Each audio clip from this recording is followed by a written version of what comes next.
really happy that Mr. Garrett would allow me to sit down a few times after the How kind of you. For the career, I was hoping that maybe I could start off with news anchorman, something like that, and maybe in the future, maybe do film direct, because I'm very fond with film. I love film. I loved it ever since, a long time ago. Well, that's amazing. And I wish you all the best. And yeah, just keep doing great things. Thank you. And Ms. Bowen. So have you already started thinking about your schooling after you graduate? Well, I was probably thinking that after I graduate high school, I might move to Washburn University because that's the closest university to home. And plus, rent-free from home. I'm not paying my mom anything. Well, we wish you all of the luck. Thank you for all of your work this past weekend, and we hope that you continue learning, and we'll look forward to seeing what happens for you in the future. Thank you. Introduce your mom. And also, I would like to thank my mom for supporting me this whole time.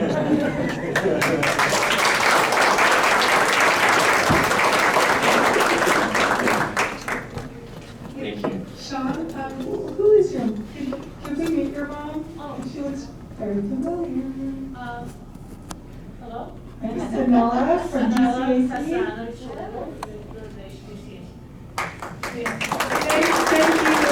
for all the work on GCAC, all those hours you put in. It's my pleasure.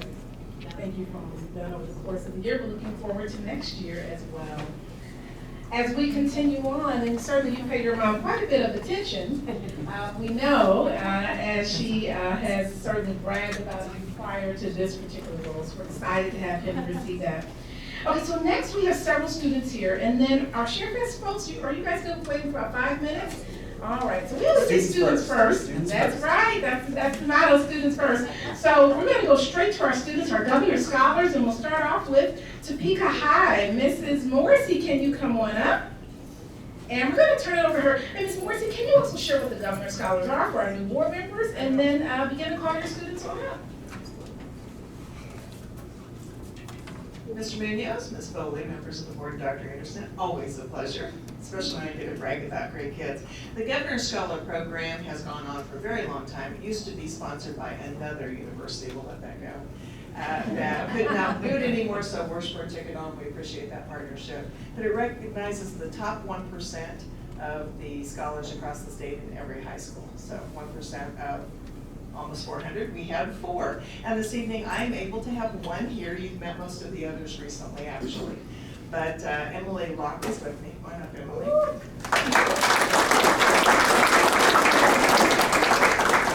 This is obviously an academic award, but since you were there Saturday, you heard her speak. She's also our outstanding senior, so she is the whole package.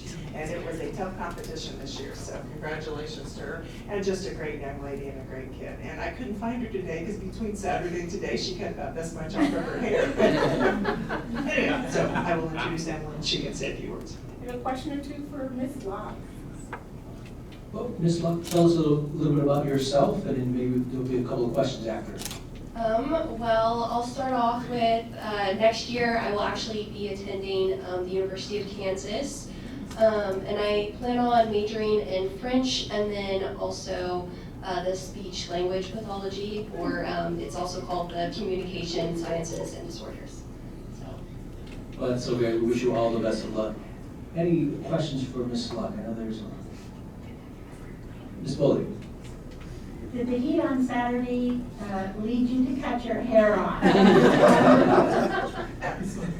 Yes, just a little bit. I think everyone was very hot on that day, so I was just kind of waiting to get up and be able to give my speech on Saturday just for that little bit of breeze.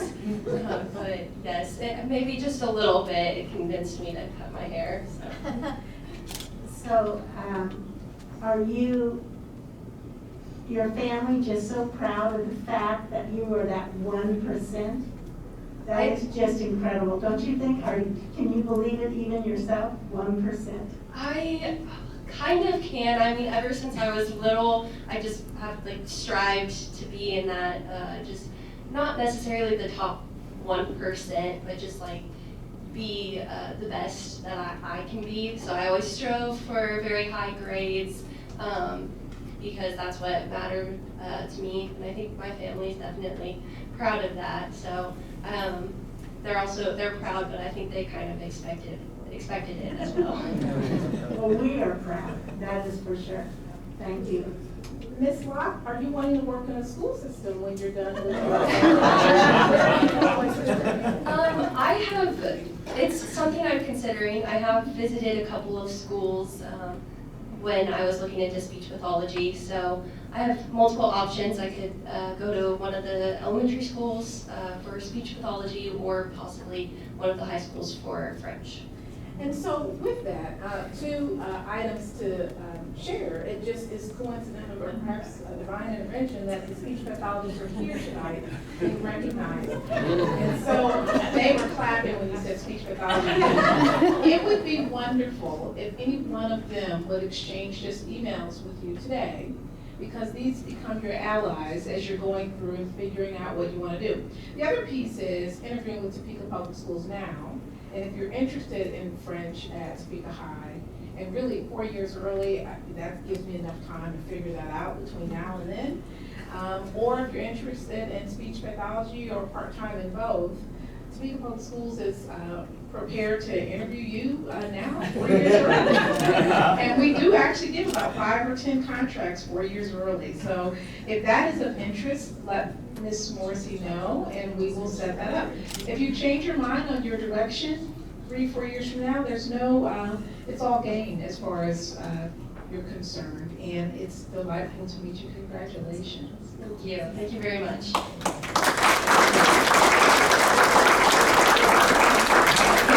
Mr. Kathy coming up for his Governor Scholars. All 3 schools had Governor Scholars. Highland Park students couldn't come this evening, so Highland Park didn't come because their students aren't here. But we'll turn it on over to Mr. Kathy, and my apologies. Did you need for us to mention the other names even though they weren't here before now?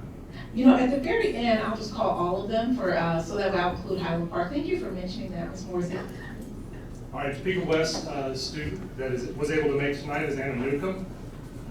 Again, excellent student, involved in extracurricular, co-curricular activities on top of being a top academic student. So I'll turn it over to her and let her tell a little bit more about her story.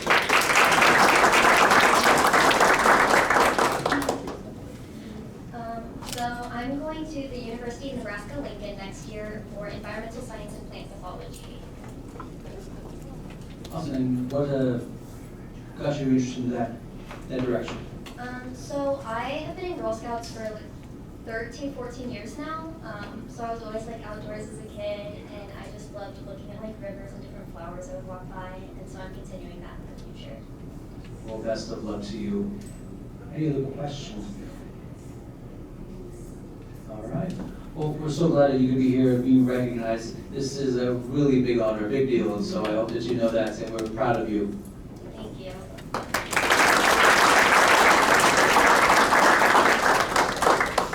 The remaining Governor Scholars, I'm sure their names, but it is now, I believe, also time for the, it's that 6 o'clock hour. So we may have to stop for 2 minutes so that you can approve the budget hearing item. And once you approve that, it should take about 30 seconds. And then we'll just continue on with our recognitions, if that's okay. But the other individuals that we have not yet mentioned that are also Governor Scholars include Celeste Gonzalez from Highland Park High, Lizette Martinez from Highland Park High. Topeka High also has an honorary candidate, Adriana Carsonia, Owen Deans, and of course Emily Locke. Topeka West also has Anna Phelps and Patience Wagner. At this time, I'll turn it over to our school board attorney for the board to guide on the next steps. For those that are in attendance, we know this is a little unusual, but we do have a budget hearing that took place, and so we do need to stop for about 2 minutes. to allow for the board to approve that, then we're just gonna go right back in. We set it for 6 o'clock, so we have to stick with that time. Thank you for your cooperation.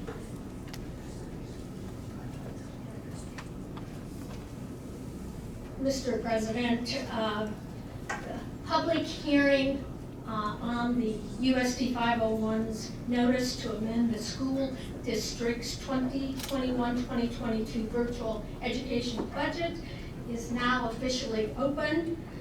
The record reflects that the Board of Education approved the publication of the notice of the hearing amending the current 2021-22 school year virtual education budget at your May 5th, 2022 meeting, and the notice was published in the Topeka Metro News on May 9th.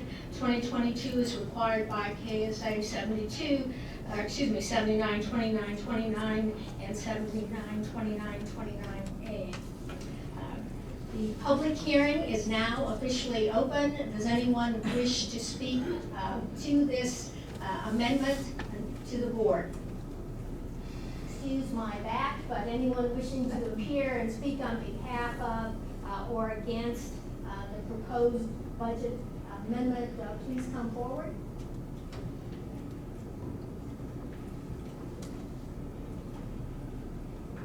Mr. President, seeing none, the public hearing is now concluded and no one appearing to make any public comments or ask any questions, and the proposed budget change is now ready for the board's discussion and consideration. Thank you, Ms. Wyman. I'm now waiting if there's a motion before us. Mr. President, I move the Board of Education approve the request to amend the 2021-2022 virtual education budget as presented. There's been a motion. Is there a second? Okay, Mr. Tatum has a second. Any discussion? Okay, seeing none, I'll go ahead and move to a vote. Ms. Lister. The vote is open.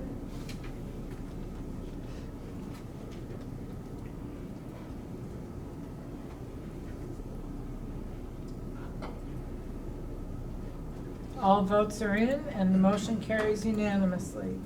Thank you, everyone, for your patience. Dr. Anderson. Thank you. Now our final 2 recognitions as we prepare to conclude. Our Share Fest occurred, and during Share Fest, Pastor Jeremy, you want to come on up? You all get to see him every year. Pastor Jeremy and team. And I believe we have a small video that we may also get a chance to share. But the certificate is Pastor Jeremy Wynn. Thank you so much for investing in Topeka Public Schools.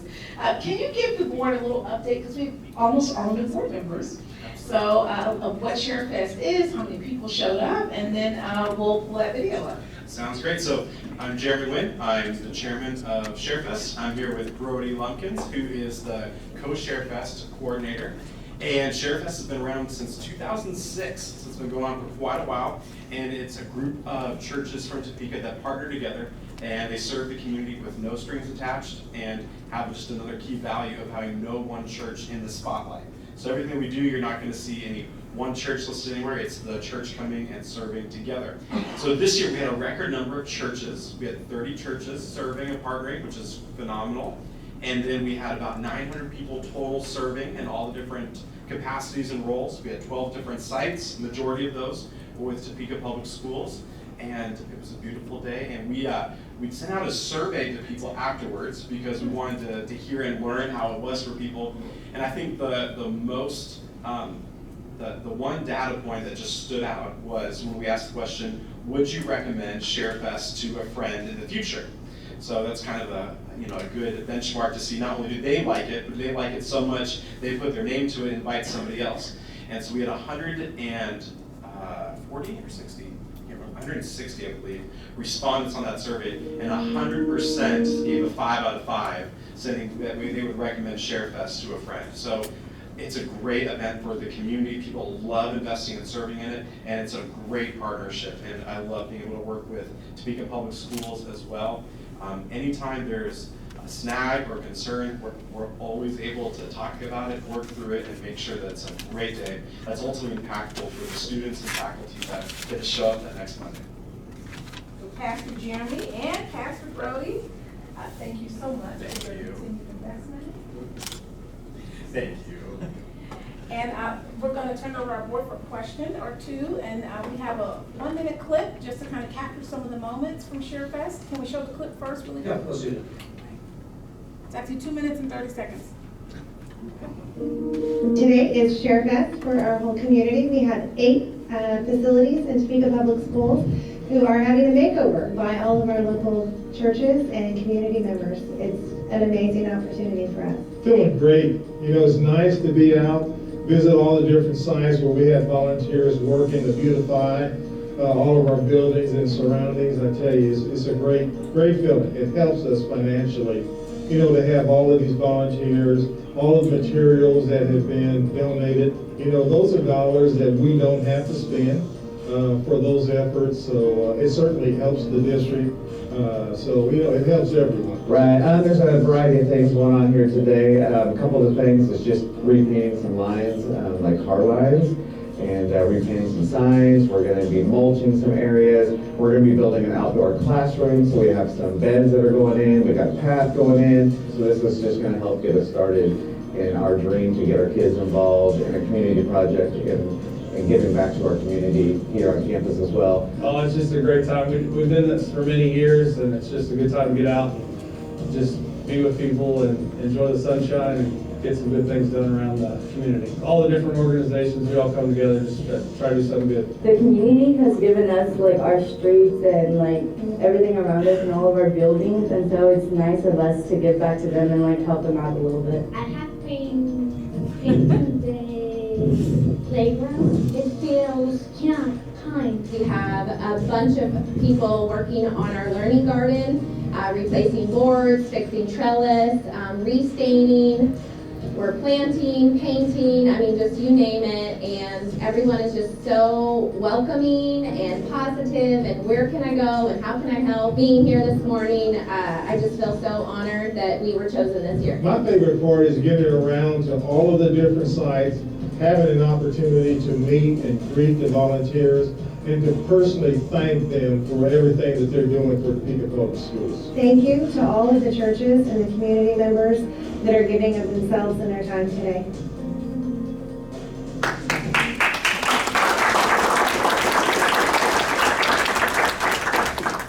Well, we certainly thank you for all of your work. How many volunteers did you say you had? Almost 900, Wow. I think 896. That is amazing to see individuals from all across our community, but also from all sorts of different denominations. So that is really amazing. Are there any questions from some of the board members who? Yeah, Mrs. Stewart Campbell. Yeah, thank you so much. That is really cool. I'm going to do it next year. Okay, 2 questions. My first is, how is it decided what school gets the needs? Oh man. Okay, so what is often there were churches that had kind of adopted certain schools, so they would request certain sites. Now, since we've been doing it so many years, what's happening is, as we've done that, some of the sites just have been served over and over and over. So we've started to shift where allowing the district to choose more based upon need and what the need is at different schools. And actually, one of the other questions we polled people was, would you rather school districts choose based upon need or churches choose? And actually, it's overwhelming. They want the districts to choose. So come October, we'll sit down, we'll talk, and we'll have the district tell us, hey, what are your top schools that you need help with, and we'll be a part of. So it's kind of shifted over time. Thank you. And next question is, how, like, I'm just thinking about the logistics of the different sites. Like, Me too, so many throughout the year. You are Woodson, you're at Dart. Can you just kind of walk us through how that's decided? So we try to make it as intuitive for people as possible. So as far as people signing up for a site, we have an online registration form that they actually choose the site they want to serve at.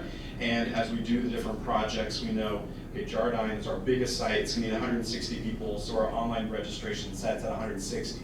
So once we get it full, it shuts off, and then the other sites remain available. So we know how many each volunteers are needed at each site. We let people go on there, first come, first served. And then as certain sites fill up, then we kind of start, moving people to those final sites that need people signed up. Now we have a site manager at each site, which is in charge of the site the day of. And so they're pre-recruited and assigned, and they've got some things they do leading up to it. And then foremen that are also recruited ahead of time that head up individual projects at a given site. So the foreman and site managers wear the red shirts. So when people show up, they look for a foreman to get started, and everyone else will wear a gray shirt like this.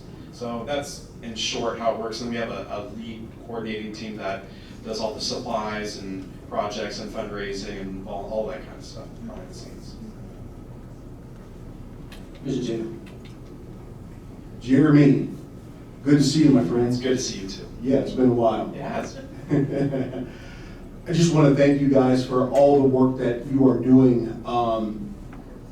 both here for the Topeka Public School District and in the broader Topeka community.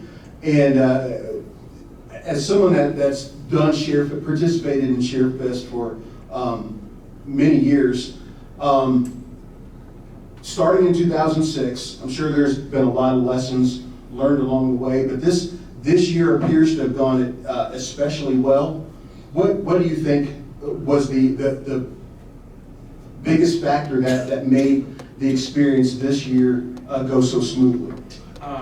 Okay, I will do my best to answer that, but first, thank you for all that you've done to help speak into ShareFest. I appreciate taking me out to lunch and speaking into it, and I think we're continuing to grow in the diversity of churches that are part of ShareFest, and so we do want to have a diverse of denominations, of ethnic, of socioeconomic, of where they're located in the city, and so that's something we're trying to do our best. We want to continue to improve that, but thank you for everything you've done to speak into it. I really appreciate it. This year, so numerically, our numbers are actually down from its height in 2018 pre-pandemic. But that said, everyone that showed up had a great time, and all the stats are showing that. So, we're trying to learn and figure that out. That said, we still were able to complete almost as much as we did when we had the high number of volunteers. And each year, it just gets a little more organized and a little better. And so even the way in how we plan projects, how we figure out what supplies we need, how we train our site managers, and then how we communicate, I think that every year just gets a little bit better. And the relationships too. There's just high trust, I know that if I get an email from LR, or if we meet, it's going to go well. And so there's just that trust there. And that goes a long way. And there's been trust built also with different churches involved. Because those same churches, then we're going to partner together, not all of them, but a lot of them, with United for Successful School Year, with Topeka Jump. And so some of these things that are happening outside of ShareFest feed into the day of ShareFest going well. So. Thank you. Yeah. Again, thank you for all of the work that you do year-round, it sounds like, but also for all of those who come out the day of ShareFest. We truly appreciate it. Very welcome. Thank you.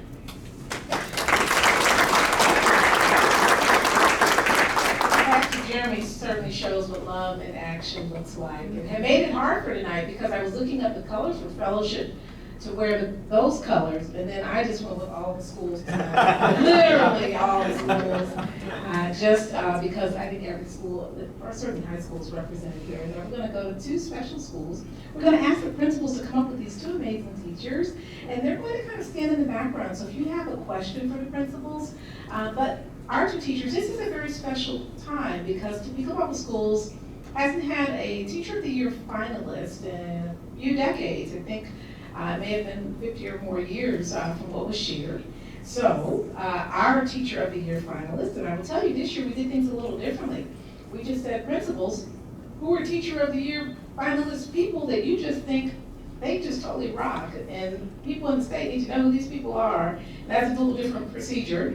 And who knew that we would have two people, a semi-finalist and a finalist. So at this time, we'd ask for Ms. Cooney and Ms. Munoz and Mr. Leffert and Ms. Barbara Atkins to come up. Ms. Munoz is the Teacher of the Year finalist, and Ms. Barbara Atkins is this year's semi-finalist. Let's give them a warm welcome.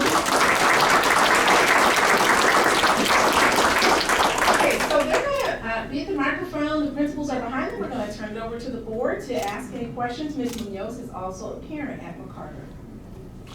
Well, congratulations on this incredible honor. I'm not sure if you ever expected it, but certainly others see it in you and feel you all deserve that recognition. Any questions for some of our our amazing staff here. Yeah, Ms. Bowley. So my question is for your principals. What criteria did you use to say this is my teacher of the year and I am going to nominate, I will say hers, and two hers. Okay. Well, Pam has been a teacher for 16 years, and she's been at Topeka Public Schools for 10. And in those 10 years, I have never heard her complain. She's never given up on a student, and she's just a wonderful person to have on staff. She continually thinks outside the box. She never backs down from a challenge, and she really, truly believes in every student, no matter how challenging they may be. I put her on a leadership team a few years back, and something I really appreciate about Pam is that she always sits back and listens before she speaks. And when she does speak, she speaks with purpose, and she always has something good to add or good to share. And she's just was a natural selection for this, and I hope that she continues to move forward in the contest. All right, good evening. So with Ms. Atkins, there's a pretty clear choice in our building, and an example is an event she put on just last night. So she puts on a trash and fashion show, which you are invited to next year, and our students turn trash and other items that you can find into just like couture gowns and things that then they are able to present to their peers. And so in a short explanation, pretty much everything she touches turns to magic, and that's why I know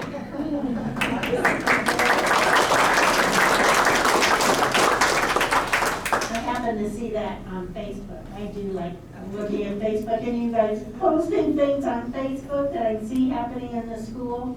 And that was so fun. Yeah, the kids love it. Thank you. You know, I just appreciate the effort you put into our students and the time that you think about how do I make this education better for them. And that is just such a gift in our district. And we're just so proud to have you as one of our instructors in the district, so thank you. So Ms. Munoz and Ms. Atkins, they received already $1,000 as their gift, since this is the first year to get two people, semifinalists and finalists. And as she continues to proceed forward in the contest, we won't know until September or October who the actual Teacher of the Year finalists will be. Any additional question, Mr. Munoz? Ms. Sue-Campbell. Hi, congratulations, both of you, and I just thank you so much for your dedication to our students. So moving forward, how is it decided, like, who wins? Like, do you get interviewed? Okay, yeah, you can speak to that? Okay, sorry for the mask, but I'm just kind of allergies, so, excuse me. So yes, there's a second process, and so, I called it round two. And round two was the State Board of Education sent two representatives down to McCarter, and I had to do a presentation. So basically a speech, a 5 to 10 minute speech, motivational speech. Then they videotaped me in my classroom teaching. Then I was interviewed, and it was just on the spot questions. And then there was just an overall meeting of what happens next. And I will be, I guess, on tour next year and out of the classroom, which is going to be extremely difficult for me because, like Mrs. Cooney knows, I'm not sick. So being away from my kiddos is going to be very hard, but I am looking forward to the new adventure and all the education and that I'm going to gain from this process. So I'm just, just thankful and overwhelmed, but very grateful for the opportunity. I didn't realize that. It's already like decided, like you are a Kansas Teacher of the Year. Is it just, not, it's just, so it's the finalists. And so the finalists go on tour and they go and visit all the different schools in Kansas and universities next year, yes. So I will be away from the classroom and be visiting other schools, talking to universities, to students who are wanting to be educators. So. Okay, so you've gone as far as you could go already. Yes. Congratulations. And if I may ask Ms. Munoz, if Ms. Atkins can just give a Absolutely, we'd love to brief hear comment, from and you. then we have 2 additional final recognitions. This is the last board meeting, so this is the most recognitions we have ever had. Thank you for being patient. But Ms. Atkins, extraordinaire, who makes magic. Board members, do you have a question or two you'd like for her to be responsive to? Would you tell us what this recognition means for you? What this recognition means for me,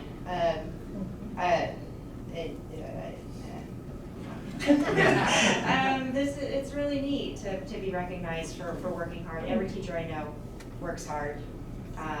This is a really hard year for every teacher on the planet. So just knowing that this is the hardest year I've ever experienced as an educator in my short time. I've only been an educator for 8 years, but just knowing that I'm getting recognized for doing a good job when every day you go home and you're in your mind you're going back and forth. Did I do a good job? Did I make a difference? Did I help someone today? So it's really meaningful. It's a really sweet big deal to know that people are looking out and noticing what you're doing. So. We certainly notice you and everyone in our district. So thank you, and again, congratulations on this recognition. Thank you.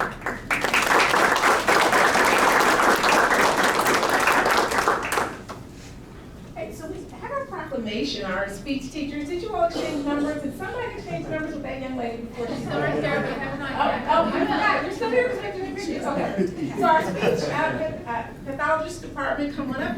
This is Ms. McKissick, and can you all stand as well? And she will introduce you very quickly and then give the proclamation. Sure. Hi, everyone. This is Sienna Pace, and she is at Shaner, and then Allison Gatewood. She is all over the district. Janet Lower is all over the district. Melissa Holsting is at Stout. And then we have Michelle Dingus, and she does our middle schools and is also at State Street. And then we have Greta Johnston, who is at McCarter.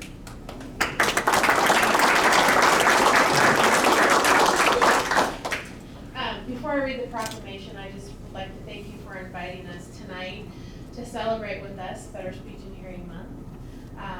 So I will do the proclamation. Whereas more than 42 million people in the United States, so 1 in 10 families have speech, language, or hearing impairments, and whereas most people with communication disorders can be helped through, it did change a little bit, so it doesn't read exactly up on the board, can be helped through therapy-assisted technology and medical interventions, and whereas hearing loss can often be prevented or mitigated through public awareness, early detection, medical intervention, hearing aids, and education for communication access. And whereas by raising awareness of communication disorders and the critical need for prevention, assessment, and intervention, we underscore this year's theme for Better Speech and Hearing Month, which is connecting people.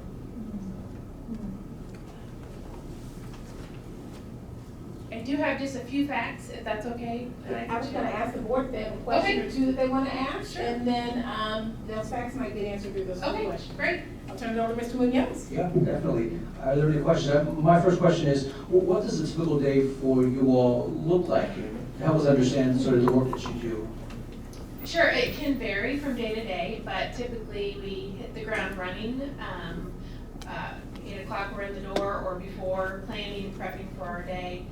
We are pulling students throughout the day to do therapy, sometimes evaluation, sometimes we're doing observations, calling parents, collaborating with other special education staff, teachers, holding meetings, meeting with parents, talking about progress, collaborating with other SLPs, talking about our students, trying to improve outcomes. So it can vary from day to day, but it's pretty much packed from the start to finish. It sounds like it. Any other questions for, yes, Dr. Schumacher? Yeah, first I want to say thank you as a pediatrician. You guys have a big impact on my life. But can you give an idea just for, just generally like some of the conditions or issues that you help students overcome or you help treat? Ms. McKissick, can you ask one of your Sure, questions? absolutely. Normally, we know you guys would be in the middle of the room, because when we normally live stream, this setup has to be this way. So why don't you all come just a little bit closer? And can you call on one person to come straight to the microphone, please? Yeah, Allison, why don't you come on up? Come on up, Allison. She said, my name. And the more that you can hear directly from boots to the ground, the more you kind of hear literally what's occurring. Can you repeat your question one more time for her? Yeah, so it's kind of what are some of the examples of different conditions? Because I know there's a wide range of issues that you help with. Yeah, for sure, there's a wide range. We work with students on their speech sounds, on articulating clearly. We work with students who stutter, who have fluency disorders. We work with students who have voice difficulties and voice disorders, on quality and prosody. We work with students on social communication needs. We work with students who are autistic. So whether it's to help them communicate or to socially interact with others. We help with language needs. So, you know, those, when you're reading a book to kids and you ask them all those questions in the book and they can answer those questions. Some of our kiddos can't quite do that yet, so we help them with that. So what else did I miss, guys? Motor speech, yes. Motor speech disorders, so like apraxia of speech, so that's also a speech sound disorder, but it's treated a little bit differently. So swallowing disorders, we don't do as much of that in the schools, but we are all trained in swallowing disorders as well. Thank you. Oh, alternative communication, which is my thing. So yeah, so. I had a feeling if you stand here and say, when you hear that range, it's pretty remarkable. And you'll see that we have a staff that's been here 26 years, staff that's been here 21 years. In fact, our very first Magna, when I was here, was written by Peggy Fisher, who is one of our speech pathologists. That's under the 26-year mark. But those are all the names and the years of service. And we thank you so much. Any final question, Mr. Munoz? No, we just want to appreciate, show appreciation for all of the work that you do. It sounds like you have incredible specialized skills to be able to help those kids who really need your help and that they're successful because of you. Thank you all very much. Have a good evening.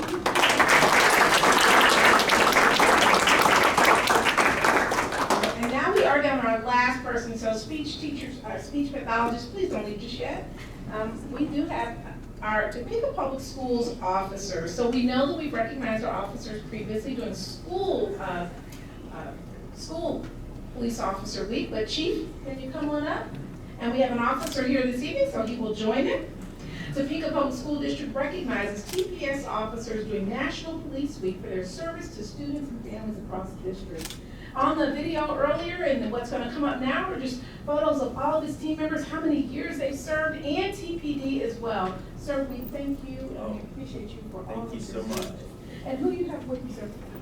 Officer Dave You want to Thomas. speak directly in the Officer Dave Thomas.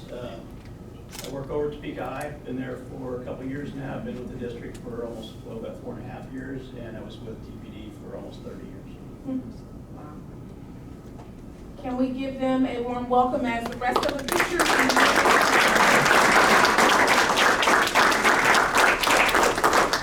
Okay. Any final question for Chief before we get ready to take photos with our students? Just very quick, I just wanted to say that every parent's, the #1 priority there is safety. And you all make that possible day in and day out for us. And so we all appreciate just making sure that you're looking out for students and making sure that there's an environment optimized for learning. So thank you all very much.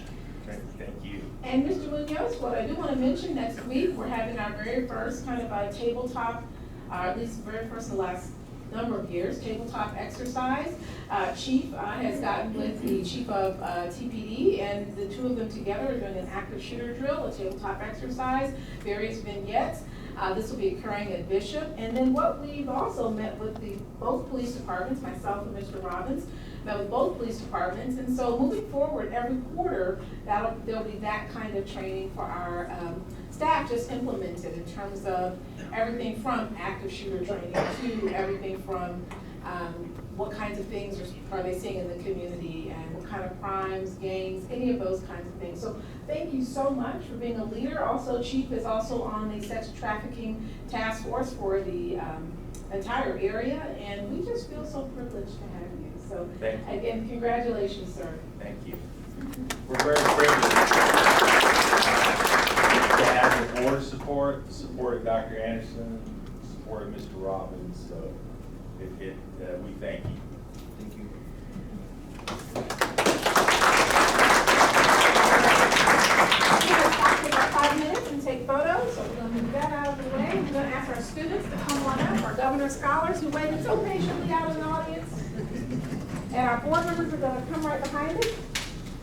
Our student from School of the Blind needed to leave right after this presentation. So, but we took a picture of him right in front of the board building, and we'll be sure to post that as well. Okay. Come right on the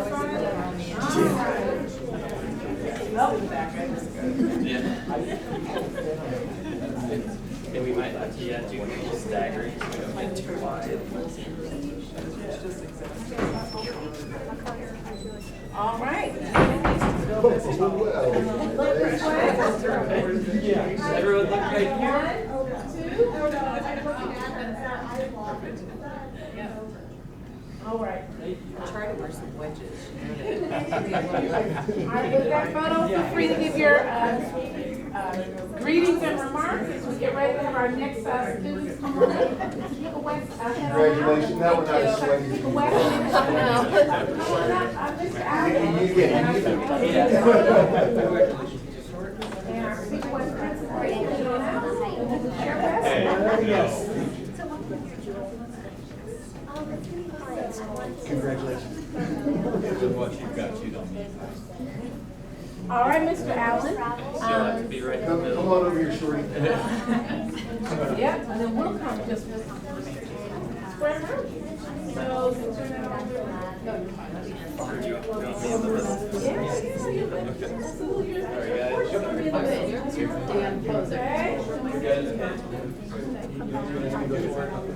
Mom, did you want to get in the photo? I'm sorry? Did you want to get in the photo, Miss Bella? Oh, And if how can I so, refuse? Thank you. there you go. Oh, You want to get on? all right, so yeah. You want to get behind them? Okay, here. Okay, there you go. Mom, why don't you come over here? There you go. Now we can see you.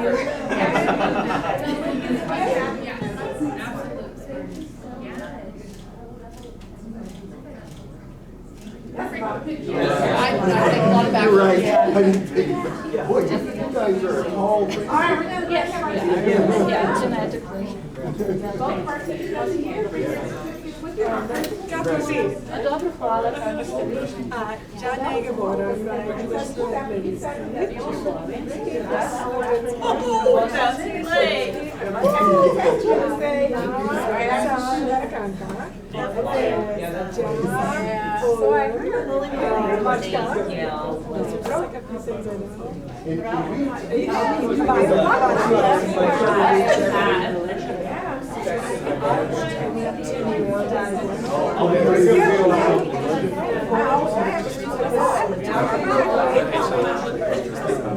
Thank you. We do one at a time. all right. And,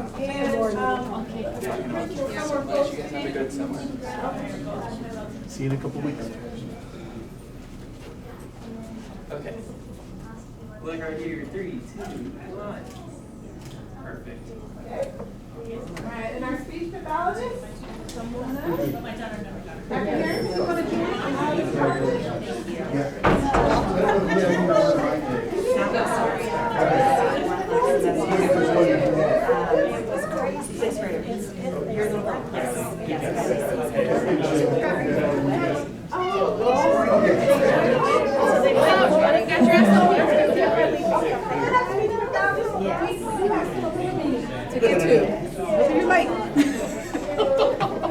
rising your time. All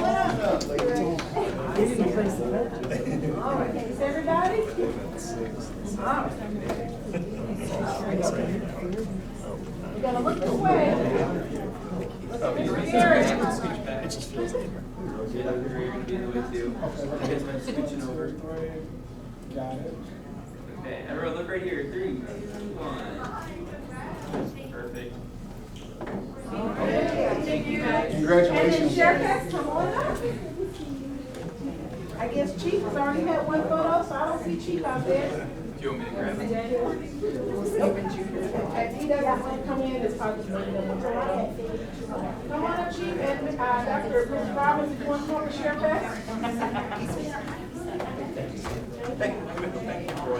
Congratulations. It's fun. It's fun. Good seeing you. Stand past security. He said, what to say around me there? Ms. Robbins, he's in it. A little different.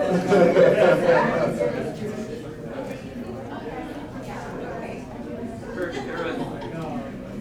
3, 2, 1. Listen for me to come to hear that young man. It sure was. Just miracles. Thank you. Bet. Yeah, I love to have people, I love to have boyfriend. I love to have people at graduation, they said that they was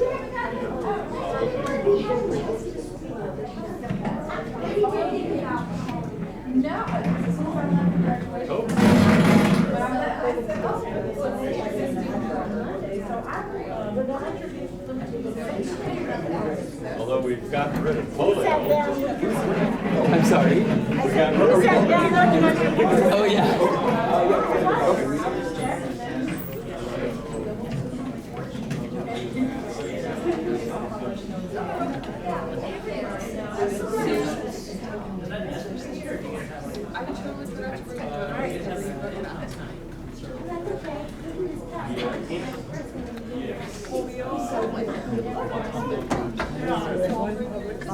I believe we're ready. All right, we're going to go ahead and get started again.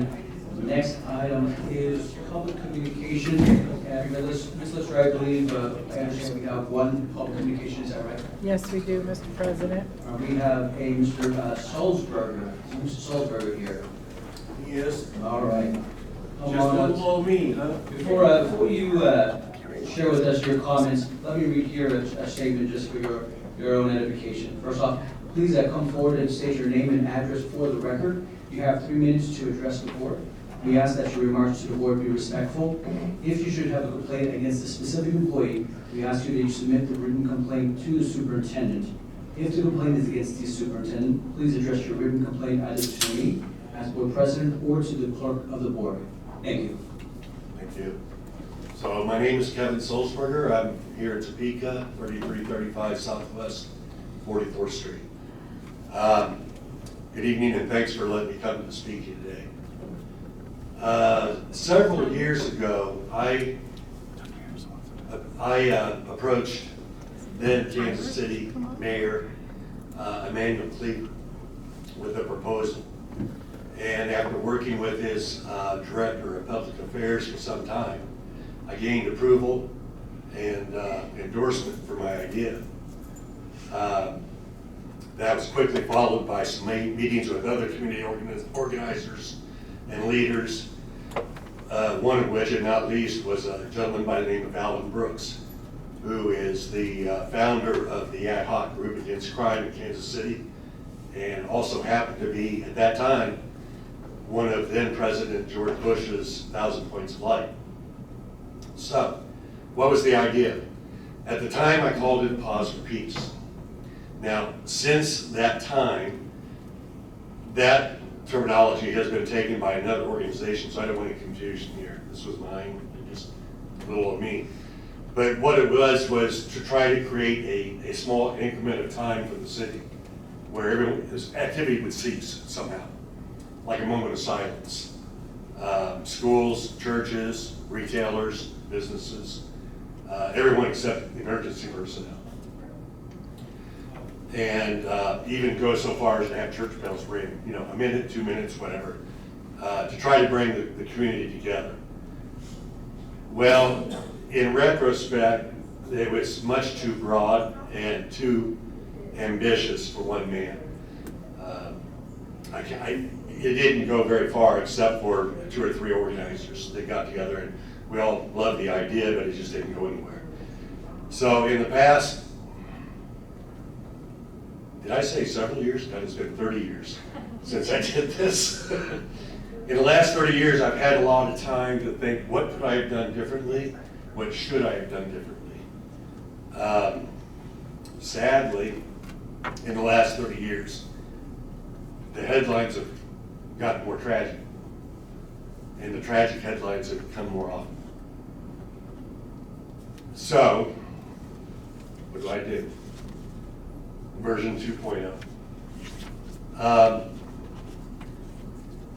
Everyone in this room, I think, would agree that our children are probably our most valuable assets and resources. You are tasked with, every educator in the state is tasked with a profound responsibility. So my idea is simply to take something similar to this and create a minute, if you will, short increment of time, where each student is asked to just be silent at the beginning of the day. It is not to be confused with a call for prayer or endorsement of any faith or organization or religion. It's just introspection and reflection from each student.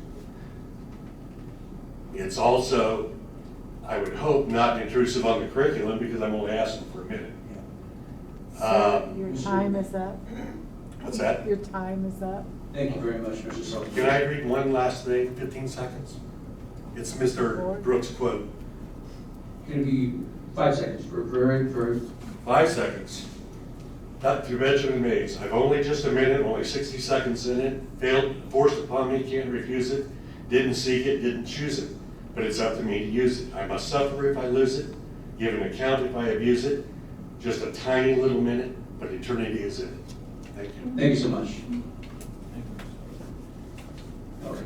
Moving on from our public comments, we have a disposition of business by consent. Is there a motion?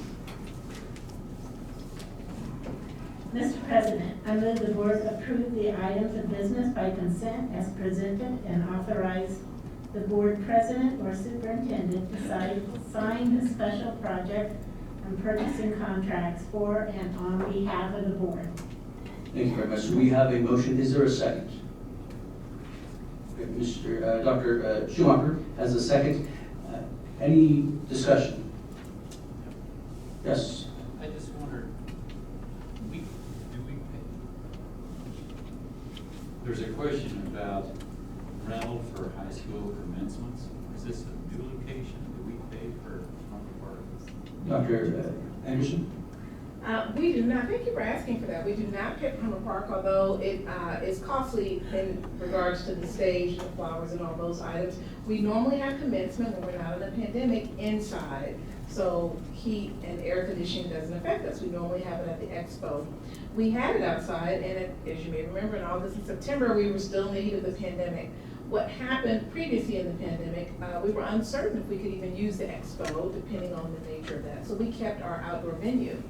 We are trusting that next year we should be able to go back indoors. Therefore, we're asking for you to approve what historically for the last several decades we've done, which is to have it back at the expo. And thank you for your consideration for that. Booking it now ensures that we have that date booked in advance. Any other questions? Okay. If not, we'll go for the vote. Ms. Lister. And the vote is open.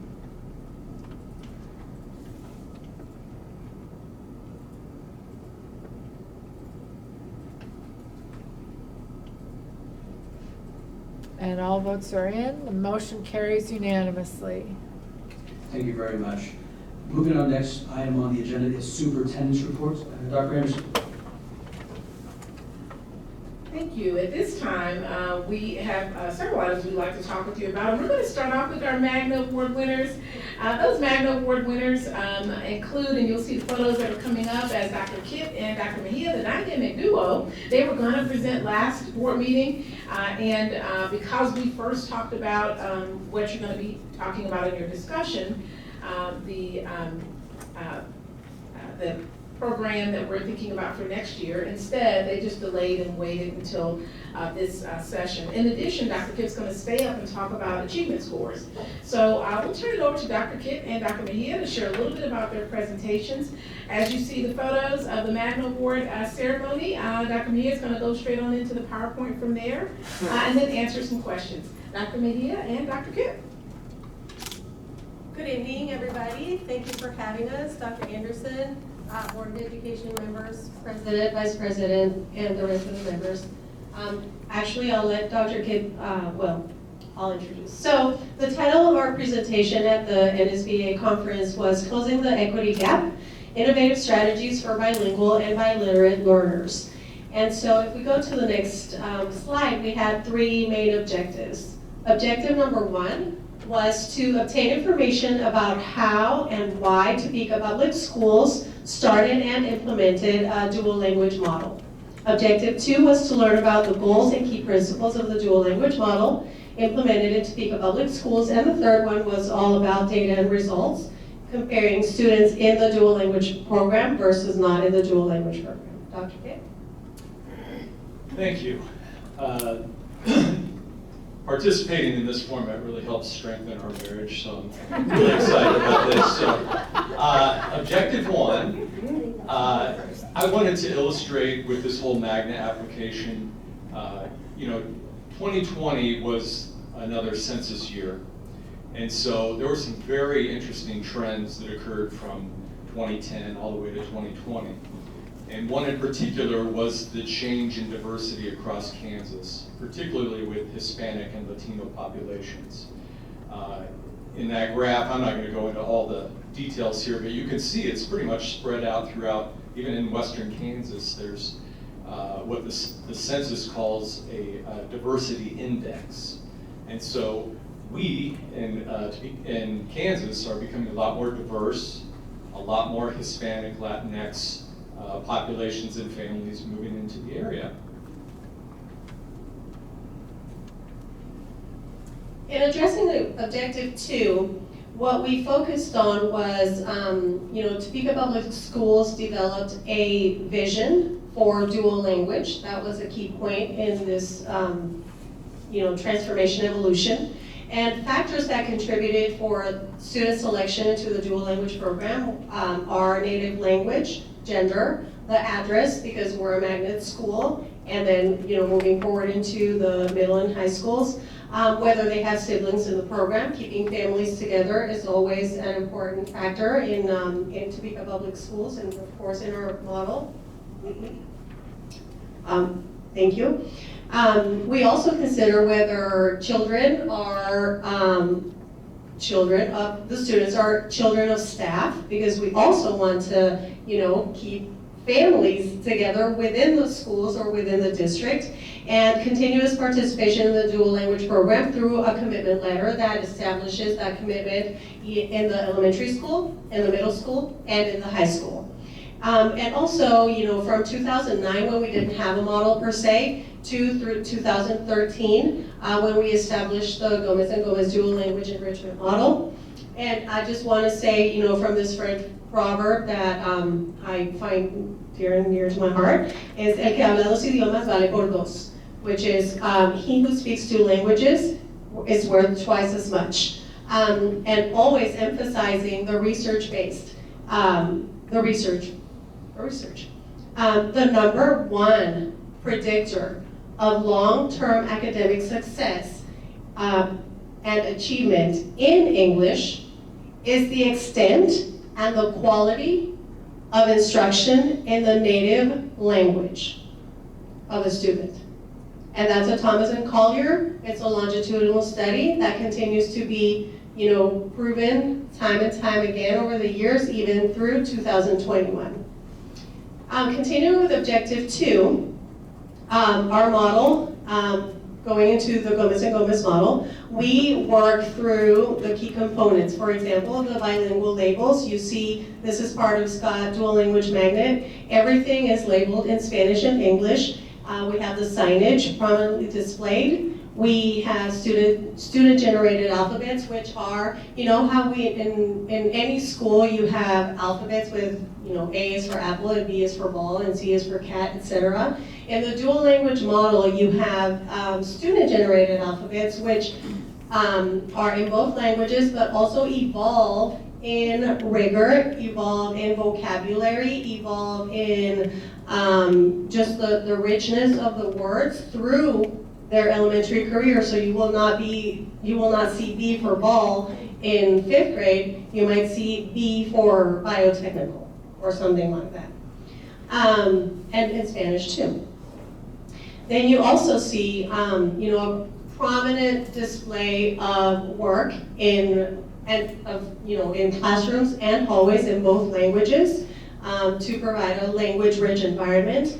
You see content bulletin boards, which also support in the acquisition of language and anchors the students in that acquisition of language if the language of instruction is not the native language of the student. The interactive word bowls as well. There's writing in every content subject. There's language of the day, which Monday, Wednesday, Friday, the language of the day is Spanish, which means that they are greeted in Spanish, the transitions are in Spanish, etc. While Tuesdays and Thursdays, the language of the day is English. So even in the Spanish classrooms, the transitions might be in English. And the reason for Spanish being 3 times a week is because we are in an English-speaking community, so they get more exposure to English. And then there's no ability grouping. We use bilingual pairs or bilingual groups. This is where the magic happens. So Dr. Kip and I, him being a native English speaker, me being a native Spanish speaker, we are paired together, and in math, which is always taught in English, he is my bilingual pair. He can support me through all these components as well, in me acquiring that content, while when we go to science and social studies, which is always taught in Spanish, I support him, me being a native Spanish speaker. So you wrap a bow around it, and it becomes the magic of dual language in the Gomez and Gomez dual language model. And I'll just add that proverb that 2 languages are twice the man or person. That was actually written in the 14th century. So it just kind of goes to the fact of historically that's just a strong research. I don't know how much research they were doing in the 14th century, but it extends the arc of time, really. It's a powerful thing. So, given what Dr. Mejia mentioned with all the models and the construction and how it's all put out in the school, we wanted to see some output. We wanted to see where is the return on our investment. So, so what we did in my department, we really dug into all the data. Now that we had several years of state assessment scores, and so what we did was compare those in dual language versus those not. And in every single case, in English language arts and math, those in the dual language program had higher average assessment scores. They also had higher grade point averages and higher attendance rates. So we're seeing some of that low-hanging fruit from this program that we've built from the ground up. It's taken 13 years. We staggered it. I think the very first dual language program was just one little spot in preschool, and then we added another grade level and another grade level. So right now we're fully, this is the graduating class of that original cohort. So I think, thank you, and preguntas para mí or? O para mí. First of all, let's give them a round of applause. And let me do I like it. It certainly fits. Questions about the program? Yes, Mr. Campbell.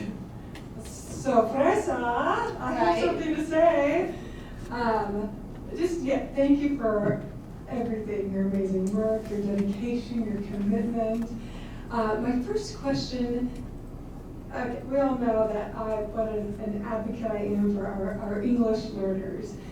And so with that, this data is not just the native Spanish speakers who are English learners, but these results are also for the native English speakers, right? Like my children who are in the dual language program, outperforming their peers who are schooled only in English. Correct. So these are our students who, regardless of their native language, are participants in the dual language program versus those who are not participating in the dual language program. Correct. And I'm sure your kids have contributed to the wonderful data because they're brilliant and committed. Yes. Ms. Bowley. As yours have, Mr. Munoz. Ms. Bowley. So I wanted to share with you at the conference in San Diego that their room was full. They had one of the larger rooms. Their room was full. There were many people there that have tried the dual language school, and they came to find out where did they make a mistake and why is this district having such success with it. And so many people stayed after to discuss with our superintendent and our wonderful presenters about how they could implement what we're doing here. So it was really nice to be on the national stage like that and have something that most, I can't say most, but in that room, most districts have failed at. And so they were there to find how do we succeed because they really want to expand their programs. So we thank you for being such great representatives. I think I can do it with you next time. I've heard it like 5 times. So I'll stand by you and do something, okay? You're welcome. But we appreciate what you did because it was interesting to see that national failure rate and so many people wanting to come and see what you have all done, what we have done for success. So we should all applaud this program. Thank you. Mr. Taylor. Thank you both for being here. Definitely have enjoyed this presentation. I know you both put in a lot of work in making this all come together, so kudos for all of your accomplishments. Couple of questions. So Dr. Mejia, for you in particular, the dual language program seems to me, I tried to put myself in the shoes of an average student in your school, and the entire program seems to be incredibly stressful. Do you? It does. I mean, if I'm someone who's proficient in one language but not the other, then now I'm juggling having to learn things in a completely different language than what I'm used to. So just the first question is, how do you go about mitigating the anxiety and stress that may just naturally come along with someone who's trying to learn new material in a new language than they're used to? And the second is, are there any other languages that are being spoken at Scott Magna other than English and Spanish? And if so, how do you incorporate those languages into the design? Right. Well, thank you for that question. It's a great one. I went through a dual language program myself in Colombia, South America, and you know, it was seamless. You know, children are incredibly resilient and they adapt to their environment in ways that adults don't, because we are very aware and preoccupied with the environment and analyze it and whatnot. Children just become part of it. And so the model is set in a way where they have, you know, anchors and supports every step of the way so that they don't feel like they're floundering. And I have not specifically experienced a child having specific anxiety about the language per se. It might have been about something else, or yes, language is not for everybody, a second language is not for everybody, so it might be because of that, but it's not necessarily putting them in the environment and them being like anxious about it. They're like, well, in preschool, I don't understand her yet, I don't know that yet, but then you watch them in the environment and it's like the most beautiful thing. I wish you could see them. So come next year, Well, you don't have time yes. this year. No, not this year. But yes, absolutely, I was gonna mention that. So absolutely. Because I when will you come see it, you might answer your own question. It's just beautiful. They are like fish in water. Yes. Can you briefly answer the other question? Yes, and to answer your other question, which I forgot what it was. Any other languages Oh, that yes, are in the mix so besides we English? have a, one of our counselors is from China, and then, well, there are a few students whose native language is not English. They don't predominantly speak it in the school, but I know that at least our counselor from China does incorporate some of her Chinese with students and with staff, and she herself is learning Spanish, but she does incorporate some of her Chinese into her lessons because we value all language. And you know, it might not be a different language, but we do have all the nationalities represented in our garden through our flags. So it's a beautiful community of little United Nations. Okay, excellent. I have no doubt that you guys are doing a great job of representation. I'm just trying to wrap my head around just and you're right, I think adults probably worry a little bit more. We're not as resilient in some ways as children. Children are adaptable largely because they don't have a lot of preconceived conceptions about how life is supposed to be. So yeah, thank you so much. Thank you. Dr. Blomberg. Well, a couple of things. First, the schools that failed their dual English program, was it because of something they didn't do or because of something they did do? Kind of to Ms. Bowley's point, you know, we did have people approaching us after the conference, and you know, I kind of just listened first and trying to assess and gather how they implemented it, and 9 times out of 10 they just went full in. You know, we're going to do this whole K through 5, K through 6 school all at once. And I think one of our strategic advantages was we kind of stair-stepped it, introduced one grade level, 1 year at a time. And I think that really helped kind of ease into it and kind of grandfather kids in. Support from the board, I heard that as well. You know, there are particular communities that don't have the support that we have here. And so I'd say those 2 factors were probably the biggest ones that I heard from other districts across the U.S. Second question, since students seem to do better overall, should we provide more languages early on, more dual languages that appeal to a greater population of our students? Mandarin, French, German? That's a general question. I think it's safe to say that all languages, and the more that we can continue to expand languages, is a good thing in Topeka Public Schools. So is there a thought to expand? And actually, when we talk a little bit about the very next item, you have to have a language in order to do that program that you heard about at the last meeting. So we'll share a little bit about that. But all of the high schools have a variety of languages, but certainly continue to look at how we incorporate the predominant language that's here in Topeka. So, but in addition to that, as Dr. Mia mentioned, teaching kids in their native language, so ways to incorporate the predominant language, which is Spanish here, but also ways to expand beyond that that are just natural. And the younger, the better.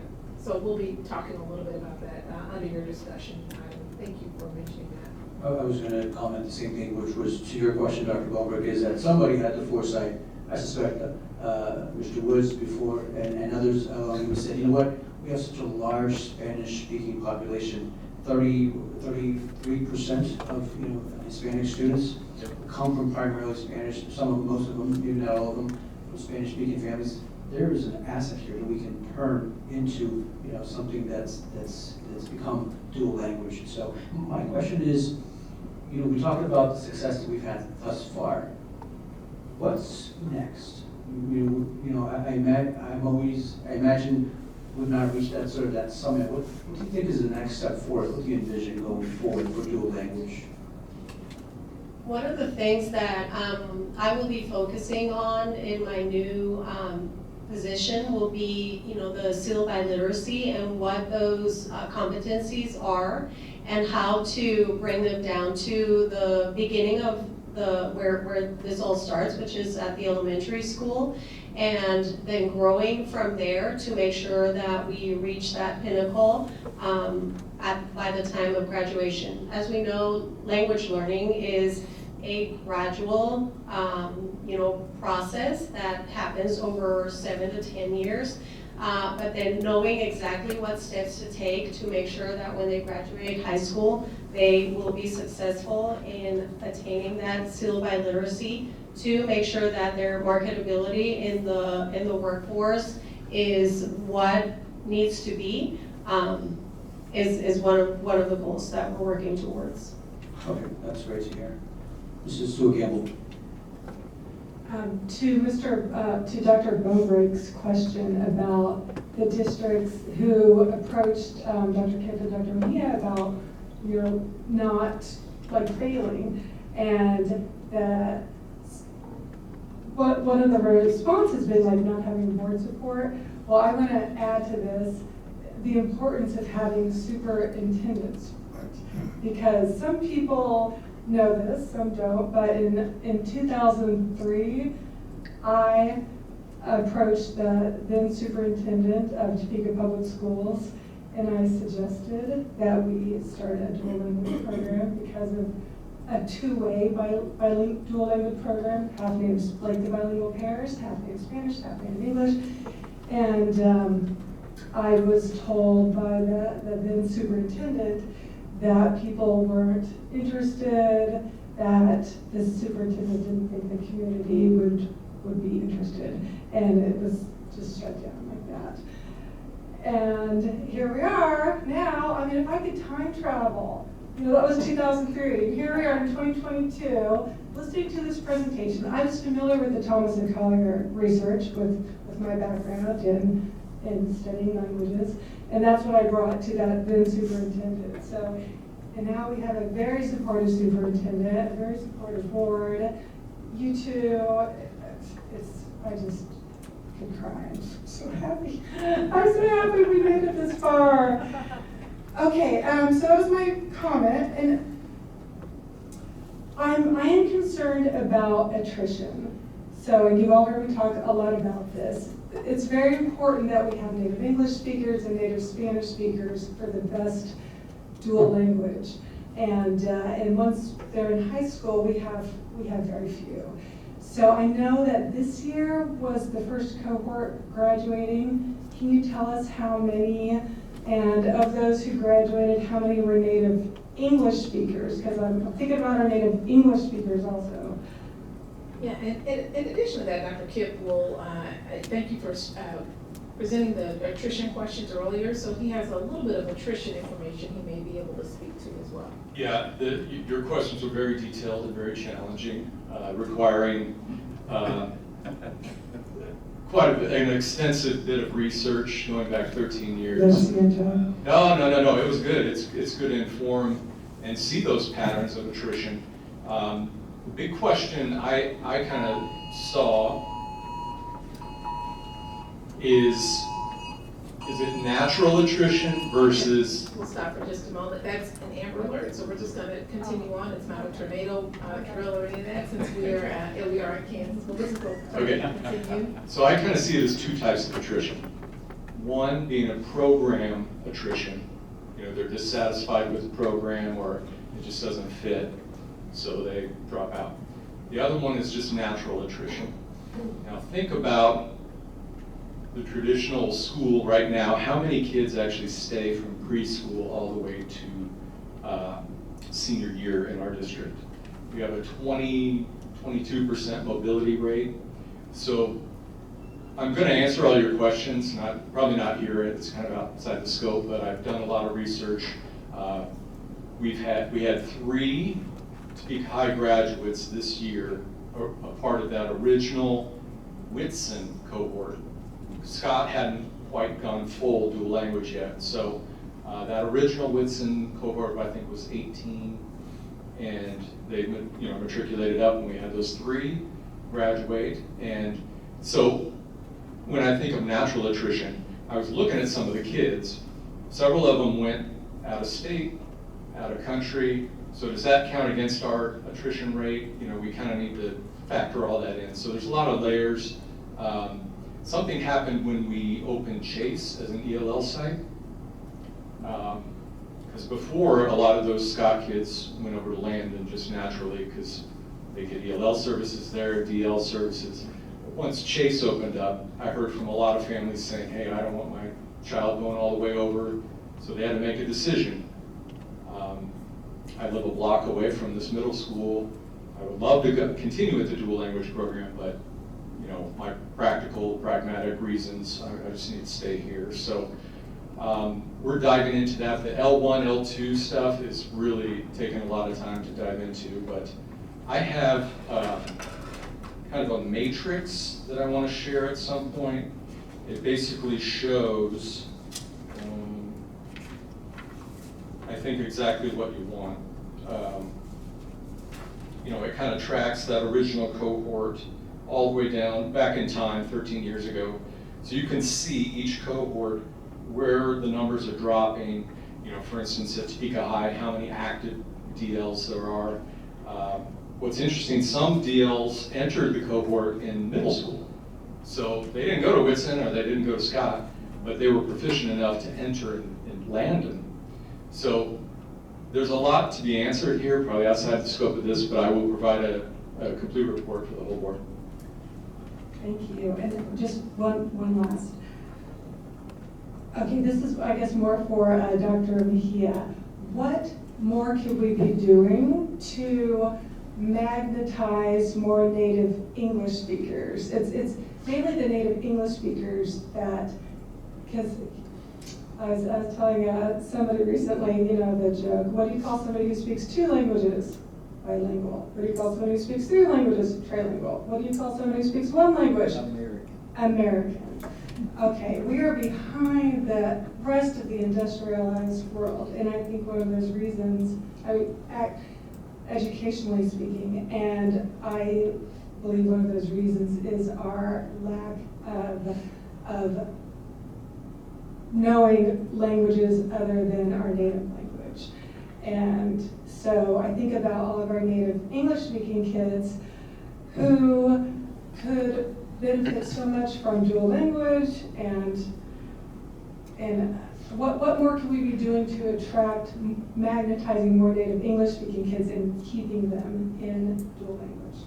Well, like Dr. Anderson brings, the teachers, the boots on the ground kind of thing, I am a believer of testimonials from the people who have kids in the program and amplifying their voices through our amazing Department of Communications and the work that they already do, but bringing on those voices, such as yours, which is pretty amplified. Thank you very much, I appreciate that. But others like yours who have the kids in the program who are native English speakers speaking of their experience, and not because they, our English speaking families might think that it is as known as they believe, or maybe their small community, but we are still a well-kept secret that we don't want to be.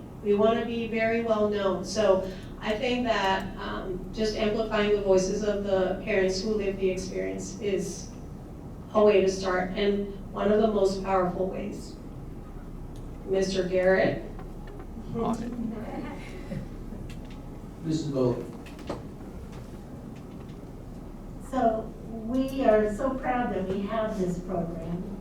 I will invite you, as you are entering your new position and being able to step back and really think about how to support this program, I invite you to feel free to speak to us as a board of how we can support this and continue the success of it. So I know my door is open to it. I know my next door neighbor here, her door is open. I believe his is too, and probably others. So we really want to continue to find ways to empower this program. So the door is open.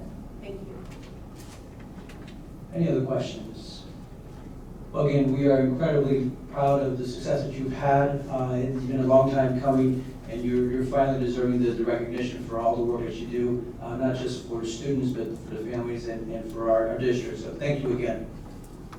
Thank you, everybody. We couldn't do it without our teachers and, of course, our parents. Thank you.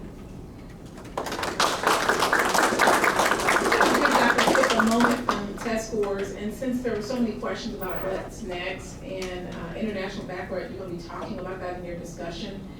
They're just 2 slides. It'll be helpful to mention the language component of that.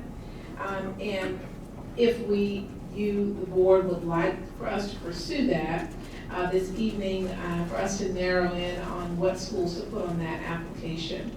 Ms. Wallace, as you know, is out, but her staff member, Ms. Nettie Johnson, who is our IB contact, she's been really researching this and having conversation with the speaker that we had last week.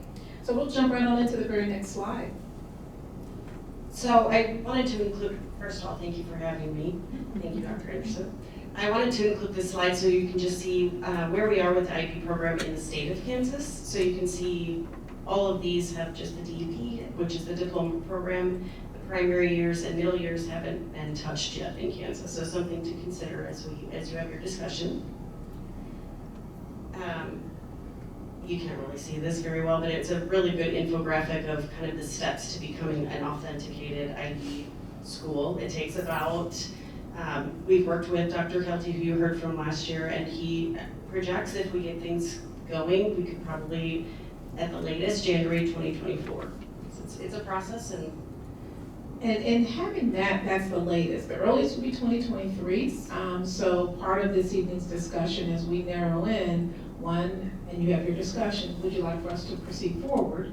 And 2, we've looked at what are the proposed schools, which are in the slide, and if you're comfortable with us exploring any or all of those. We'll continue on. So Ms. Stewart-Campbell, I took your notes from your questions last meeting, and I did look into it. So AP and IB courses cannot be one and the same, unfortunately. They are different curriculum. However, a lot of our surrounding universities and universities all across the nation accept IB courses for credits, in that students have to take the exam and get a certain score, mostly 4 to 7. 7 is the highest, and 1 being the lowest. So it is possible for them to still get that college credit. For the secondary language requirement, if we were to do a PYP, which is the primary years, it's very flexible. So it's kind of how we want it to look. Dr. Kelty suggested some schools do a 30-minute a day of whatever language we choose. It doesn't have to be a specified language. Middle years program, it becomes more of embedded in their curriculum, and then at the high school level, they want them to study the world language acquisition, and that can be offered in 80 languages. So it's really a very flexible program, and it can be what you want to make it. The dual language program, if we were to go with one of those buildings, does count as that piece of it. So, and he said it actually opens a lot of doors as well. So one of the items through this piece, and you can go into the staff survey, I believe that it's important that whatever programs or materials or activities we do in schools, we have to have support from staff. If you don't want it and you don't want to do it, the training's not going to be successful. If there's not a grounding of people who say, yes, this is something we want to do. So we started with first the college component. When we learned the AP courses could not be combined with the IB, the natural next question was, can we still, as we do with our AP courses, offer concurrent credit? There are some students who might not score well on the AP test, but if their parent pays the concurrent credit, they will still get credit. So generally, you take it for AP, which we pay for, and concurrent credit. Take it for both, and you can choose, even if you want to take the AP test. IB does not allow that. So you could be in an IB class, take the course, not get the score, and therefore you would not have that college credit. So that's one component when you start wondering, why would someone not be in favor or not be in favor? That could be a component. Each principal sent out information to their staff, and they put the links, Dr. Kelty sent us a variety of things that we could send out, so they sent that to their staff. So the results, Topeka West, they were highly in favor, and we selected schools that had continued progress in their academic scores already, their graduation rate already. Schools that are IB are often some of your highest performing schools in those districts from the list that we showed you. So we really zoned in on those schools that were already ready to go to another level. Topeka West, 71% of that staff was in favor. And at McClure, the principal and her staff were in favor of IB as well. So that led to the middle school. We did ask the middle school principals, and none of them, we asked French and Landon. Both of those principals felt that this was not the time for them or their staff to take on something additional and to explore IB. So if the principal's not prepared and really isn't as interested, that really stopped us from doing the survey of the staff. We did ask would they be interested a year from now or 2 years from now. French is the highest performing. They generally outperform the state at least. Landon did say they would be interested in maybe exploring a year or two from now, but they knew at this time that that would be of interest. So we asked Dr. Kelty, do you need a middle school to start? Often we start small, and what was Dr. Kelty's response? He actually said his two favorite programs were the primary and the diploma, and it's not necessary. You can start wherever you want to start. So there is no specific regimen you have to follow to implement the IB at your district. So teaching students how to think critically at the early years, and then working on the college component and the international background at the secondary years were his two kind of cornerstones. And the middle program was more of a, I think, kind of a capstone project he shared. It's not as, and it's a little bit more embedded. So with that information, we'll continue on. So our final slide just leads us to the candidates, and Dr. Anderson, can you speak more on Scott, the thought process behind that? And since the principal from Scott is here, then certainly Dr. Mejia has shared that she'd be open to exploring more about IB. The worry about IB for Scott, at least for me, is the Gomez and Gomez model is pretty structured in what you can and can't do. And so Dr. Mejia is willing to explore it, but I think it's very much tied to the Gomez and Gomez model. And if there are components of IB, for example, there's a training component for IB, and all of the elementary teachers would need to go through that training.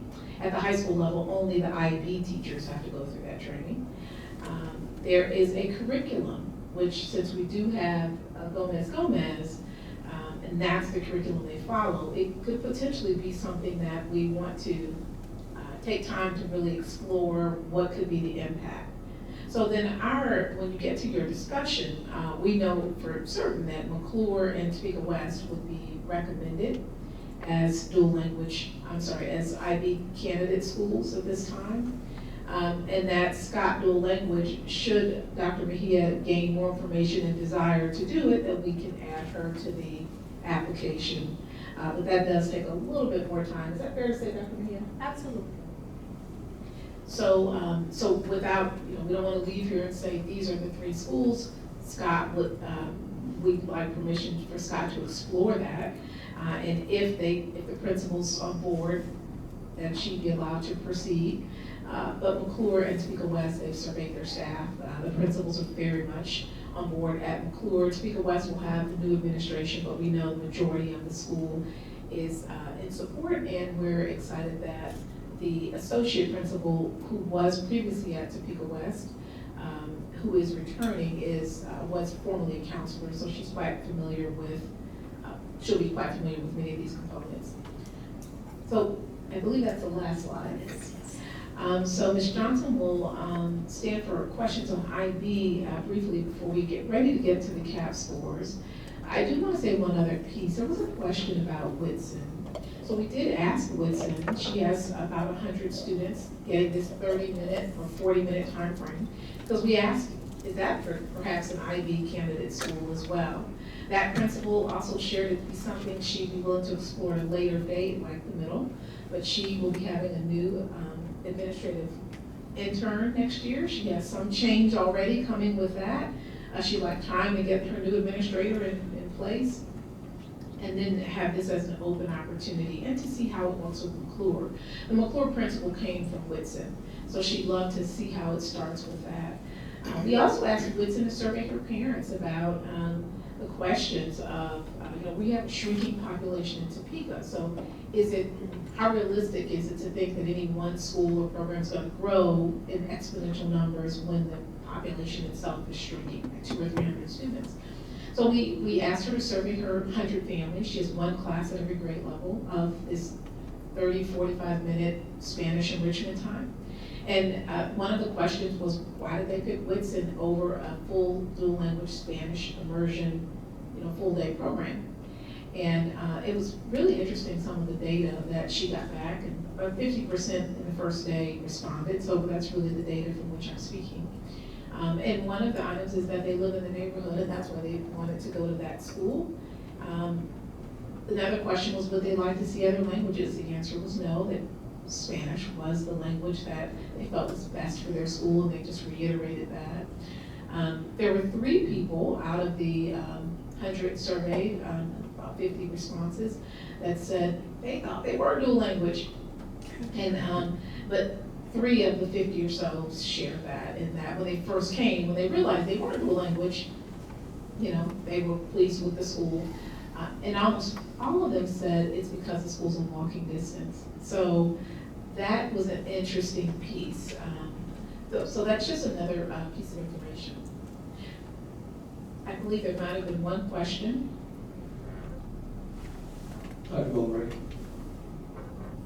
Well, several questions. Sorry. The difference, does Topeka West have a lot of AP classes? Topeka West does, and I know Dr. Kipp can speak to that. They do have a lot of AP classes. Enrollment, however, Dr. Kipp, if you can join the podium. Sure. I guess the enrollment in AP classes often ranges sometimes from 2 students in a class to 10 students in a class, roughly, am I correct? Yeah, it's quite, those AP courses are pretty specific, and so, yeah, you will see, actually, I think Topeka West might have the most AP classes, like AP Stats, I think is only offered at Topeka West. But you're right, there's a lot of heterogeneity between classes, so enrollment's a little scattered. Now, it's my understanding, in order to get college credit, you have to take the test. Correct. What percentage of students actually take the test because they don't want to necessarily take a B or C to start college? I'm just ballparking, but I want to say 60 to 70% take the test, and it is an extremely difficult test to pass. An AP score of 5, I think maybe we have 2 to 3 kids a year that get that score. Therefore, the concurrent credit, which we also pay for, they may take AP and concurrent credit at the same time. Because they still get college credit if you pay for the concurrent credit. So if I pay for this as a college course, the teacher has a master's, the teacher is an adjunct for that university, they're going to get credit either way for college. Do they get a grade at that college? Yeah, it transfers right on over as if they were taking it at the college. They're just taking it on the Topeka West campus. So we encourage as many teachers to have their masters in the content so they can be adjunct faculty, and we have that at every school, but Topeka West does have the most. This doesn't sound like an overwhelming percentage of students take the test for college credit. I know Washburn Rural has like 60 students start out as a freshman in the IB program, and only 30 finish with it. And I wonder how many of those took a test to get credit at the college level. Right, and those are questions, if we start this process and in 2023, we have our first IB school, much like AP, and about 60% of the kids do take the AP test. So the majority of the students do take the assessment. The piece is, did you get a 5 on the assessment? But for us, with what we know from AP, we would, of course, much like AP training, the IB teachers would have their training. We would be able to measure and report back to the board what is the success rate of how many kids are taking IB over AP, particularly given the scores on the AP, and how many want to stay within the IB program. So yeah, it is yet another program, but how well would it be exactly like Washburn Rural, or would we have greater success? I guess time will tell once we start. But it does start with teachers saying they want to do it. So the 60 to 70% of teachers who want to do it, that with knowing all the information that was shared by their principal, is a compelling reason why we're bringing Topeka West forward. But that's not because they don't have many AP classes offered. No, they already have many AP classes offered. They have a number of world languages. Their teachers would like to expand the languages. They believe in IB, and they'd like to pursue IB as a whole in terms of the majority of staff. And the current principal, Dr. Dash, is also supported by me. But we believe that site, and they also have the higher ACT scores in this district, and they have the highest graduation rate of 95%. So we believe Topeka West would be a place that has the staff support and would be the location should you want to have a high school. Again, when you get to your discussion, that's and then there's action should you want to take that action then. Do we know what the IB program costs? We do. If you want to speak to that, now keep in mind with title funds, with grant funds, we'll be able to address the IB costs to ensure students don't have to incur that cost. Currently, we do address the cost for AP for our students in the AP test. Something new we started a few years back. So a part of the process is applying, and I can tell you that's your first fee. So once you apply, that's $8,500. And then until you become an authenticated school, I have this all written down, but it's I believe, a $12,000 fee annually. Once you become an authenticated school, it's about $9,000 a year per building. So currently, for us, when you take the per pupil cost, we pay for a number of programs annually. That cost is not significant, given we'll be using grant dollars as well. It's not a significant cost that would keep us from being an IB program.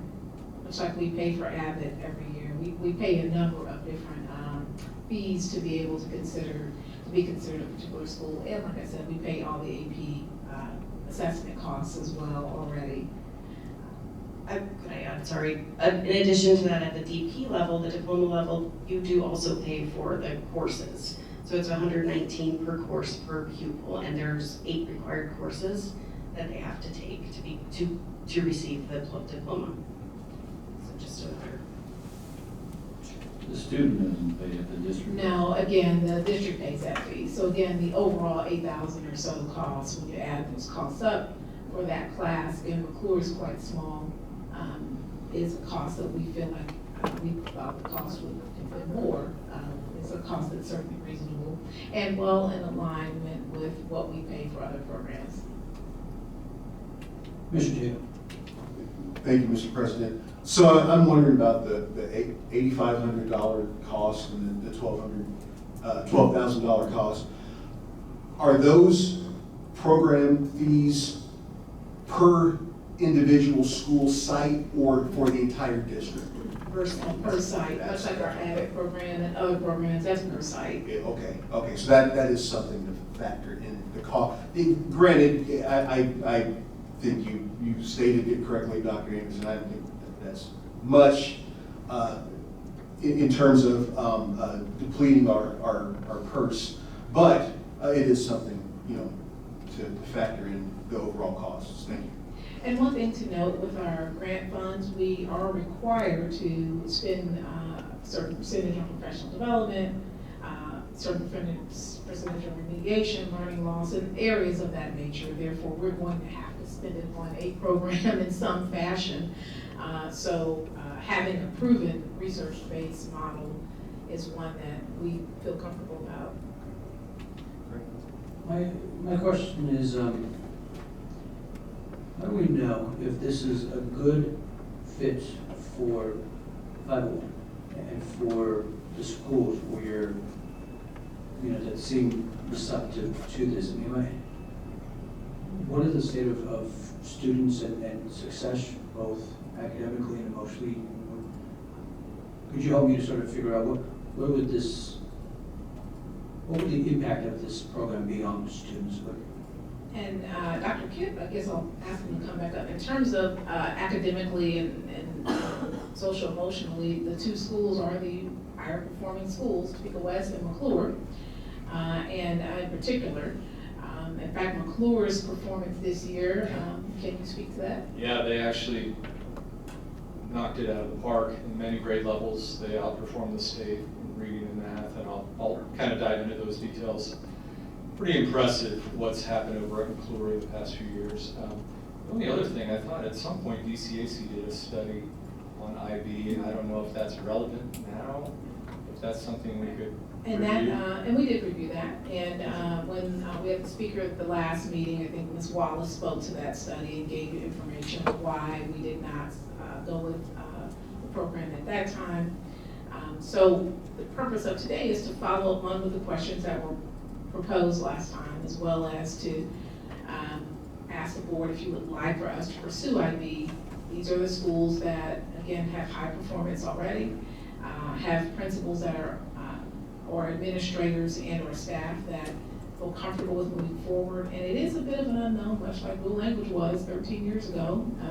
Instead of saying we're not ready, which I think was the actual answer that you got, it's let's proceed, let's start, and if we, perhaps that's how Abbott and other programs started, and if it's not a fit for that school, and let's start small. If it's not a fit, then it's not something we have to hang our hat on. It's something that we may say, yep, we did try it, this isn't for us. That's the option. But I would encourage that we start small rather than multiple schools at one time. These are the schools that we think would be best. Any other question before we go into test scores? Dr. Schumacher. I have two questions. Does McClure's kids, do a lot of them feed into Topeka West? Yes. They do. There would That's be their feeder bookends. patterns. The other question with like Scott or Whitson programs that maybe would come on, what's that process for adding in schools? Like, let's say we got through the initial 1.5 or 2 year period, and then what's that if we were going to add in other schools, or if we started with McClure and then wanted to add in something else? It's pretty much the same. You start site by site. So you still are paying that application fee. All the teachers are still going through the same trainings. I think the advantage of it would be you still have a community to lean on and get what's working for them and feed it into the next building. But otherwise, it's all They would go through the pretty same process. consistent, yes. If we were to pursue an elementary, we would be the only dual language elementary in the state. So, part of looking at this at all, I believe some of the conversation was born out of how do we continue to attract families to Kansas, How do we continue to track families in Topeka?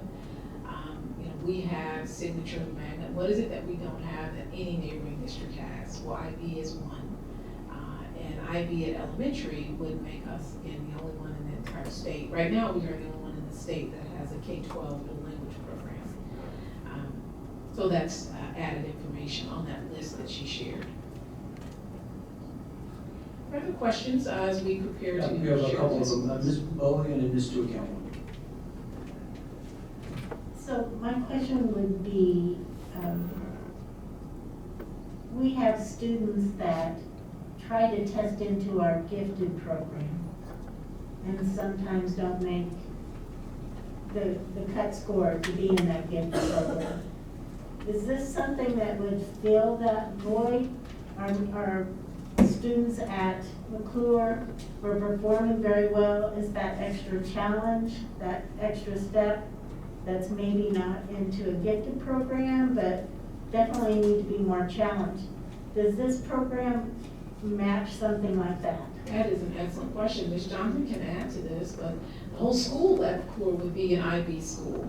So you would be in an international baccalaureate school at that elementary site, which would then lend itself to the IB curriculum materials, the training for every teacher. And again, they're small, so they only have like 2 teachers at each grade level. So it's a great small place to start. For the most part, 2 teachers at each grade level. So that certainly would lead to a greater level of challenge. You want to add to that? Sure. Absolutely. I think just the challenge in how the IB program makes kids think differently than what they're thinking now would be a push for some of those kids.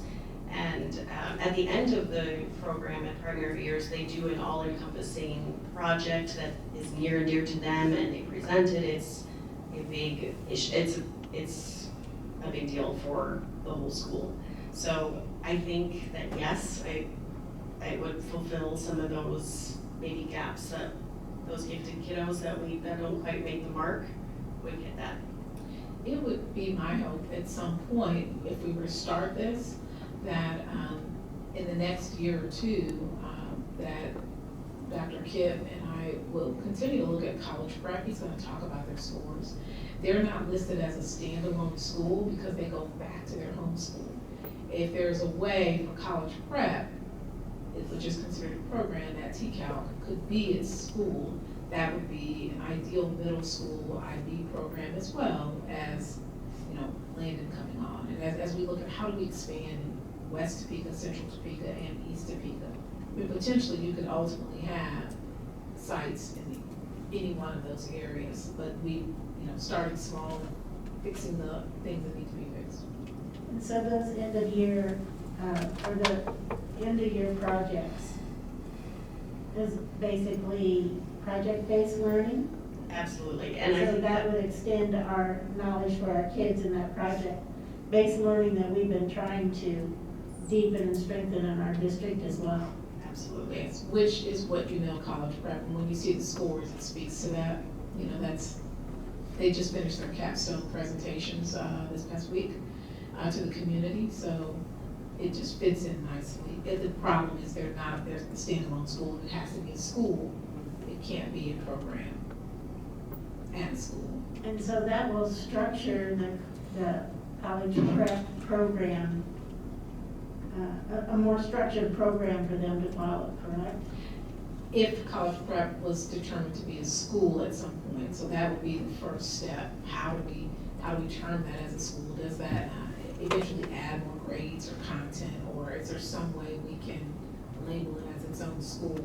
But if that were able to happen, the idea would be this is already aligned quite well with IB. In fact, some of the IB tenets were in mind when we started the college prep, so there would not be many changes. The formality of making sure the language acquisition 30 minutes a day. Keep in mind that IB, the college prep instructors, intentionally so, are bilingual and or trilingual. So even that component is a natural component of college prep. Thank you. I'm thinking about just the growing concern I know I share with many other humans of ethnocentrism and nationalism and fear of replacement theory and white fragility. And so anything we can do to best prepare our students to be global citizens, I am very much in favor of. So, that being said, I'm still not completely clear on, for the primary years program, what makes it like international other than the language piece, which I also want to say something about. But could you respond to that first? Yes, I think I could probably show you better. Maybe I can provide something to Dr. Anderson to speak a little better on it. But it really is a world.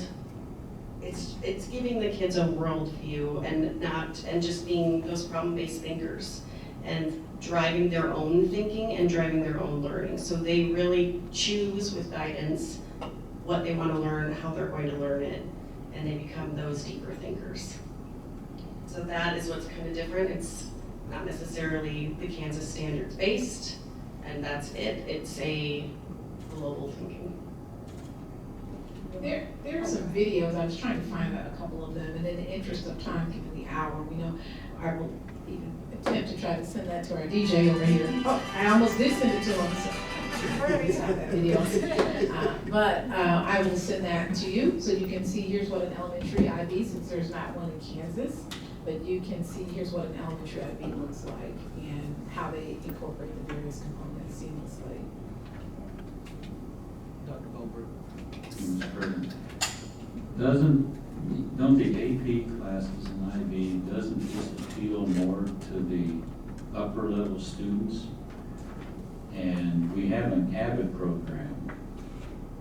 What sort of participation do we have in that? Because that's more of the middle students. We can promote the middle to the upper. Wouldn't that be more advantageous? Well, and some of our AVID programs have been Governor Scholars and full ride scholarships, and this year and in past years. So, AVID really focuses on that first generation college student as well, and making sure there's that exposure. Dr. Kip can speak a bit to that, but the promotion of IB, which is why we're saying at an elementary site, doesn't matter if you're going to be a future AVID student or not. Everybody at that elementary will get exposed to international baccalaureate. That's the whole idea of elementary.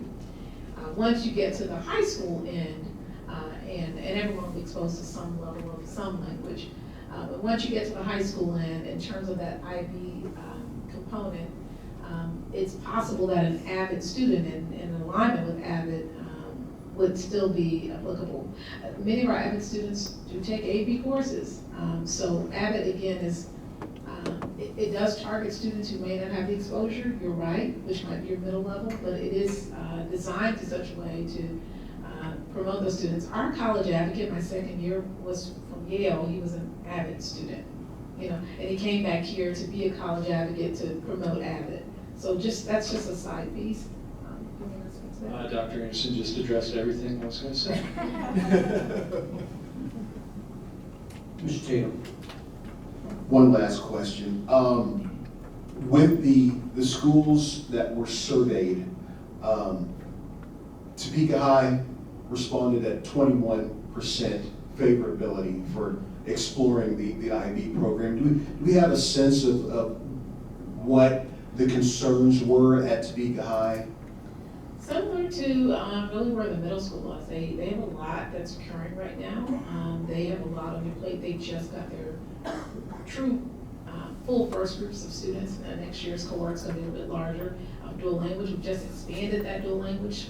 So they have a lot that's been occurring. And so there's a desire to allow them to continue the routines and practices post-pandemic for a year or two before they take on something else.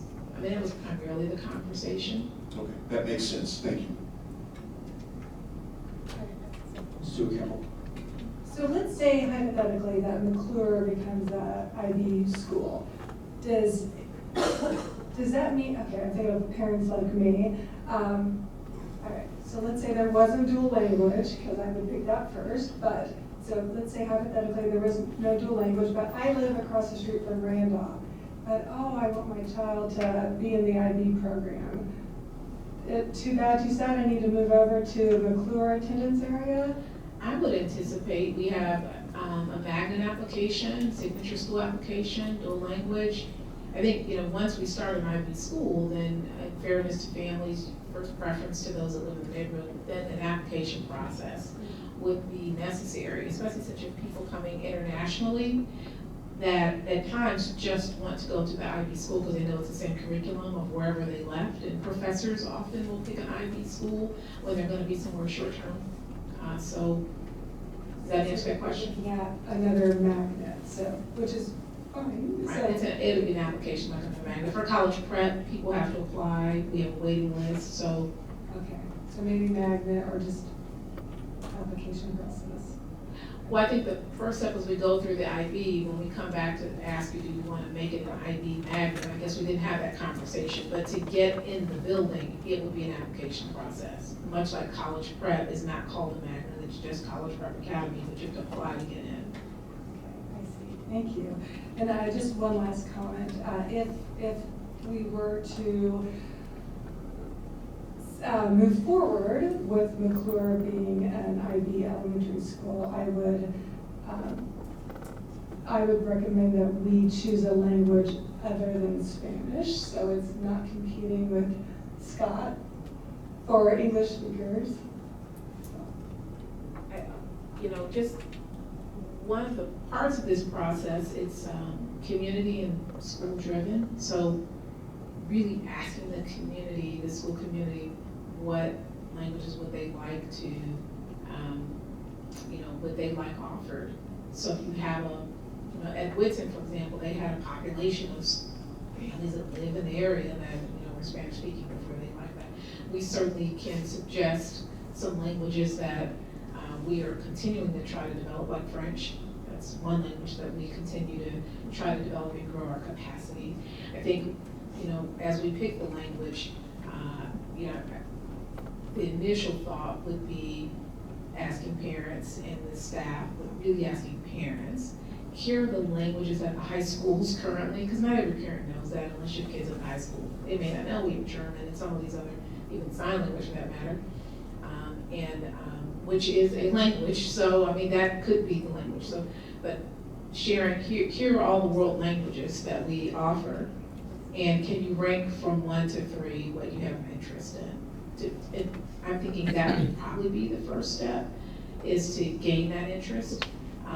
Following the step of you approving, as we bring this to the board based on the board's interest of IB, if this is something that you'd like for us to proceed on, then our next step would then be to go back, speak with the school, survey them on the language, begin the application process quickly, so that we're really looking at 2023 as a possibility. That would be the hope. With Dr. Arnser, she just got a doctorate in the last 2 weeks. And then we'll start with those surveys, bring that data back to the board. On the application, do we have to list the language? I don't think we do. I can find out. And if we don't have to list the language, we'll leave that part open. If we do have to list the language, then we'll survey the families and bring this back to the board. For me, it's tied together, like it goes together, so I would not support it if the language was Spanish, because I think that would prevent native English speakers from enrolling in dual language. But if it were French or Chinese, I would absolutely support it. And you all have a discussion portion of this. If there's no other questions for us as you discuss parameters or support or lack thereof, then I'll leave this. Well, one last question I have is this like an annual deadline to apply, or can we apply at any time? Is there a rush? Is what I'm asking for us to decide anytime soon. If you want to proceed and possibly be authenticated by 2023, I believe Dr. Kelty said it's over the summer that you need to apply as soon as possible. And so there is timelines in order to be start the process. For us, a professional development calendar over the next 2 years for the staff, planning that out in alignment with the IB program, and working with Dr. Kelty. Our piece is giving the principal some direction as she's doing her continuous improvement plan. Keep in mind that principal, she just finished her first year, had some of the largest gains at McClure, which was already a school that was doing well. So she's excited about having her stamp on leading the school to becoming an IB school. She's still living the shadows of the National School of Character under Dr. Gordon. And I think she's excited about leading this into another place of distinction internationally. All right, seeing no other questions, Mr. Munoz, are you okay with us sharing the CAP scores? Yes, please. All right, thank you so much, Ms. Johnson. Okay, thank you. On the CAP scores, college prep is not a school. As we bring this up, we added the scores in because that's always a question. How did the college prep students do? So these are the middle school scores when we get to that space. We also want to frame for our board and any other media personnel that's in the room. These are not official scores yet. These are very tentative scores. They haven't been signed off on by KSDE. We just know that you all as a board have expressed interest in knowing, based on very preliminary data that could change, where our kids fall. And this is the venue in which to show you that. But we want to make sure it's known these are very preliminary. Did I say that enough and correctly? Very preliminary. So, okay, so I always like to do kind of just an overview, particularly for new board members. Why do we take the CAP, the Kansas assessment? You know, it does inform us on a lot of progress. It is a summative assessment, so we can kind of see how the kids did throughout the school year, and it also meets federal and state requirements. When it was given between March and April, and what? It's important to know that not every single kid receives the state assessments. It's primarily 3rd through 8th grade and 10th grade in both math and ELA. Science is a little weird. It's only for 5th, 8th, and 11th grades. So just so we're all on the same page, and then how it's all computer-based, adaptive testing. So this is just a sample of the output that a parent would see. The way it's scored, the state assessment is scored in 4 levels. So you can kind of see that almost looks like a gas gauge where that particular student fell. There's scaled scores. And those levels kind of correspond. Level 1 would be essentially below grade level. Level 2 is on grade level, but not quite college and career ready. Level 3 is above grade level, college career ready. Level 4 finally is exceeding the standards. So this is, again, the very preliminary CAP results for ELA. I know it's kind of hard to see, but at the bottom it kind of crosses from 3rd grade, 4th grade, 5th, 6th, 7th, 8th, all the way up to 10. And you can kind of see the proportions of students that fell within those ranges. Go to math. Same kind of progression there. Again, very preliminary, these scores. You'll notice a big gap in the 10th grade, the very last column, because they're not going to release those scores until the fall. They're resetting the cut scores for 10th grade. Excuse me. So let's look specifically at levels 3 and 4. That is what the state deems as proficient. Actually, on grade level is 2, and then I know Ann Maul corrected us in terms of they actually don't use the word proficient. So if we're using the state's terminology, level Correct. 2, 3, and 4, can you share what those are? Yes. So level 2 is on grade level. Level 3 and 4 are both on grade level and college and career ready. So this is ELA, our performance compared to the state over the past 6 years. There is a gap in 2020 because state assessments were canceled. You'll notice some kind of interesting trend lines at the state level. It's kind of on a decline. Again, the state level, or the state results are also preliminary. We kind of had 2021, keep in mind that only 75% of our students tested. The state also had a very low standard of testing participation. The requirement is 95%. Fortunately, because of the pandemic, the state waived that requirement. So even with 75% students taking it, we still maintained kind of that 21, 22 percentage. At levels 3 and 4. At levels 3 and 4. And then we have approximately, 20% at level 2. If we go back to that level, which we didn't add level 2 in here, although we do note Ann Mall's comment that 2 is on grade level. So we didn't add the 2 on here because we wanted you to see that how many students are at the very top level. If we added that on grade level, then you look just kind of across the board. That orange bar is really level 2. So if you can additively mentally do orange, gray, and yellow, that's kind of our kids that are on grade level. Okay, and then we'll look at mathematics. Again, kind of similar, this is a 6-year span. Again, 2020's gone. But again, we're right about 20% on levels 3 and 4, and then another 20% for levels 2 on grade level, and we're pushing closer to 40%. But it kind of, the state averages are pretty interesting. I mean, it's across the entire state, approximately 32% are proficient. It is a very difficult assessment. I will go on record saying that. And they don't use that terminology proficient, so when he says that 32% are the top 2 levels of levels 3 and 4. And so if Emma listens to this, she knows that we are saying their vocabulary. So grade level 2 is on grade level, and it might be helpful for us to send you the report of here's how many are on grade level or above. That originally was how we had this position for you, but then we changed to just how many are at the top 2 levels and how many of their state are at the top 2 levels.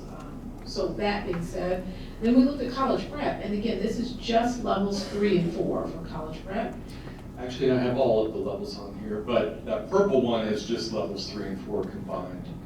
If you were to include that level 2, you'd add another 4% on there. Now, keep in mind, college prep kids are given instruction in mathematics. Those middle school kids receive ELA and science and social studies back at their home school. So I didn't think it was fair to kind of muddy the water with some of those other scores, but pretty impressive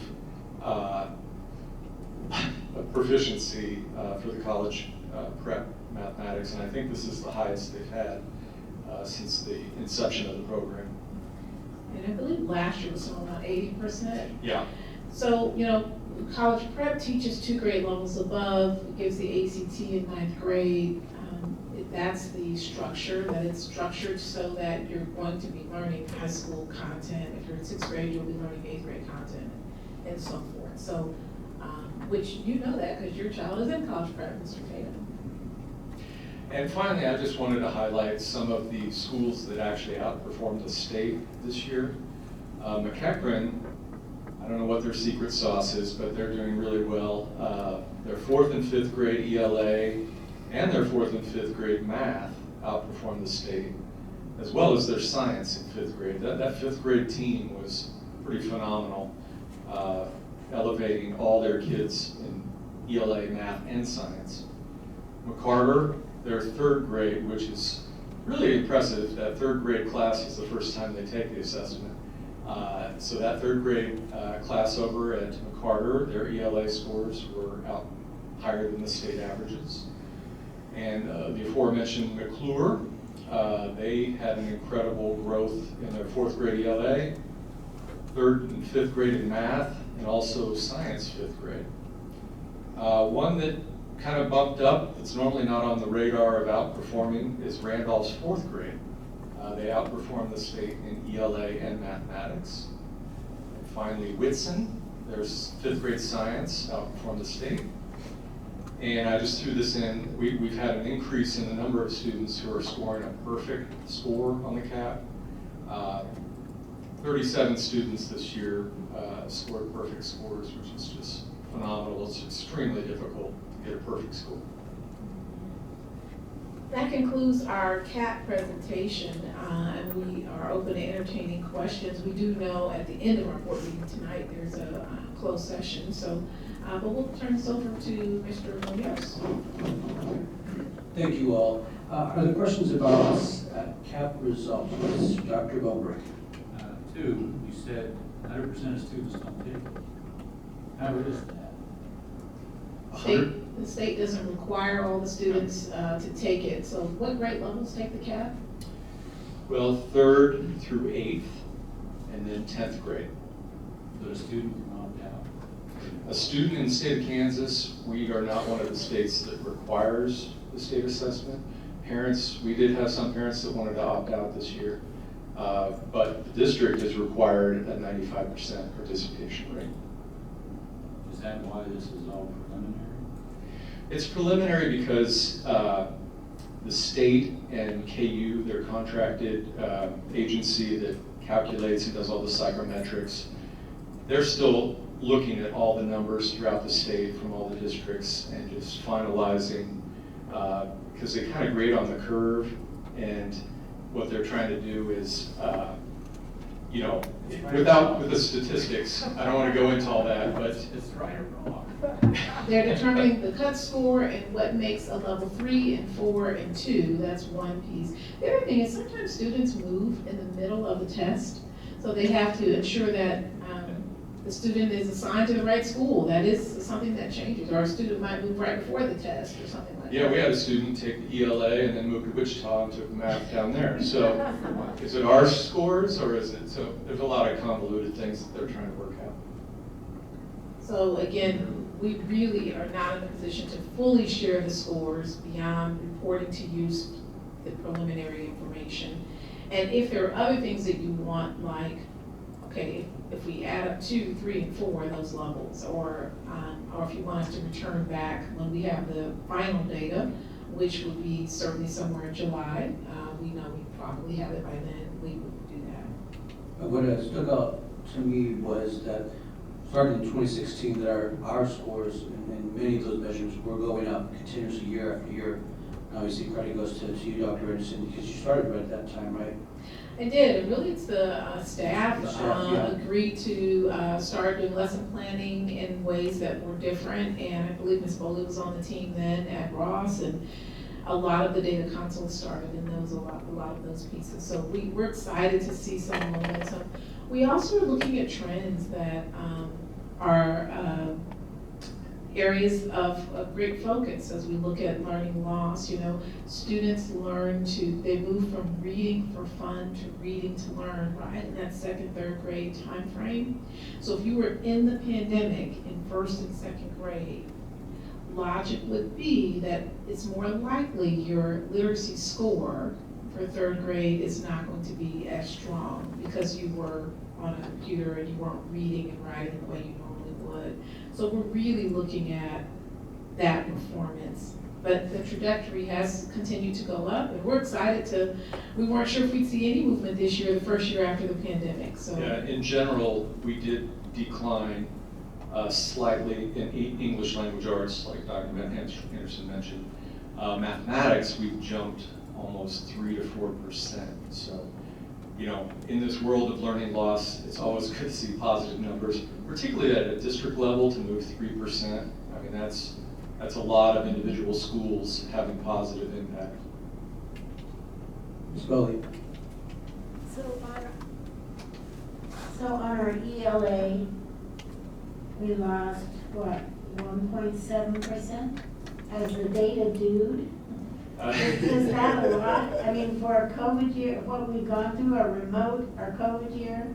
No, I'm actually encouraged that I'm surprised it's not larger, to be honest with you. That's what I was thinking also, but I wanted the data dude to. Well, statistically, it's Shore me up it's on almost that. like maintaining, you know, margin of error kind of thing. Other questions, Dr. Yeager? Yes, Dr. Mowbray. Do we know what McGavran teachers did to have such a goals? And should their professional development days, those teachers mingle with? And we have some cross-training and walkthrough kinds of things. We're actually meeting with the principals on the, twice. One on the 27th, the day that I mentioned of the safety training is 8 to 10, but the rest is instructional training. It's just a principal retreat right before the holiday. And then we're meeting again on the 31st. And something that we integrated here a few years back was visible learning. What are kids learning and how do you know? Can you tell when you walk in the room? Can you ask the student, what are you learning and how do you know? Can they speak it in a way where their learning is real and authentic? So our visible learning training, and just having people share. So we're gonna actually bring out those scores, but we actually will be looking at it by school and sharing what are some of the changes and differences. Those teachers that have had consistent movement over the 3 years, I call them our model teachers. That's what we use for professional development in August as well for all teachers. We take their lessons as well throughout the year. So thank you for mentioning that, but replicating, so you don't have these islands of excellence, replicating systems are important. And, I would like, obviously, whenever the official results in July, to come back for us to see all of the data. I mean, what's most important to me is to know how has COVID affected our students, where our students seem to be okay. It seems like there's some indication with the preliminary results. There are some parts of our district which are okay, and in other districts, where are they at? And what do we need to be doing in order to help those who most need support to be successful and to get back on track like we talked about? It might be helpful for us to invite, we haven't done this before, but those teachers that have had 3 consecutive years of high performance. We invite principals, but I have the boots to the ground, so you all can hear from the teachers themselves, Dr. Brombrick. So we'll integrate that in August when they return. But July, we should have the scores back by then. That does conclude the assessment portion of our presentation at this time. And I'll turn it back over to the board. As you give the consideration of if you would like for us to move forward with the IB program, if there are parameters that you'd like for us to keep in mind, and the schools are Topeka West and McClure, and if you would like to give initial approval for Scott to explore if they choose to go with IB, if they can explore that as well. They're just still a little uncertain until they learn more about how it could conflict with Gomez. Thoughts on the International Baccalaureate program? I've heard a lot of information about it. Where does everyone feel they're at?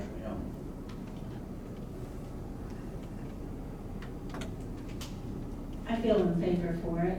When I see particularly those scores at college prep, and we're kind of using that model already. I also see those blue lines where we have too many students in that level 1. I just think I like the idea of moving forward with something that goes into our project-based learning, using more of our students' abilities and skills rather than just a set curriculum. So I, for one, and I think it will improve our AP programs in the high school as well. Students will feel very capable of doing that by the time they get there. So that's my thought. I'm in favor. Mr. Jim? I've given this a lot of thought, and I think that the way that this is being proposed as essentially a pilot program with 2, possibly 3 willing schools that are ready and capable of taking on learning about this program and implementing it. I think that is the way to go. I'm curious enough that I'd really like to see how this works. But Mr. Vigneault's like you, I think there's a healthy degree of skepticism in just trying to figure out, is this the best fit for our community and for our students and our teachers. So yeah, I think letting the district explore this opportunity with 2, possibly three schools as the pilots, I think is absolutely the way to go. Thank you.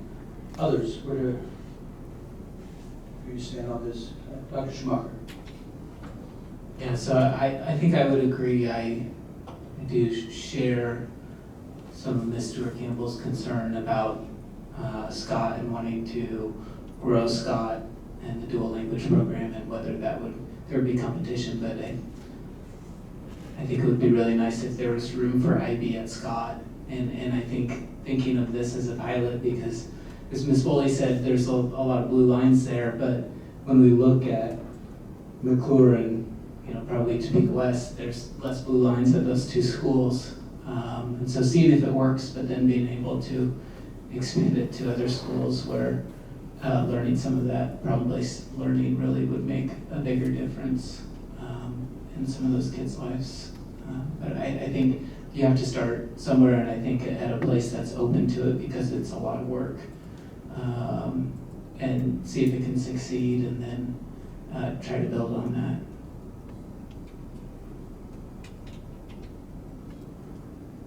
Dr. Bowman, Ms. Schmitz, Mr. Campbell, any?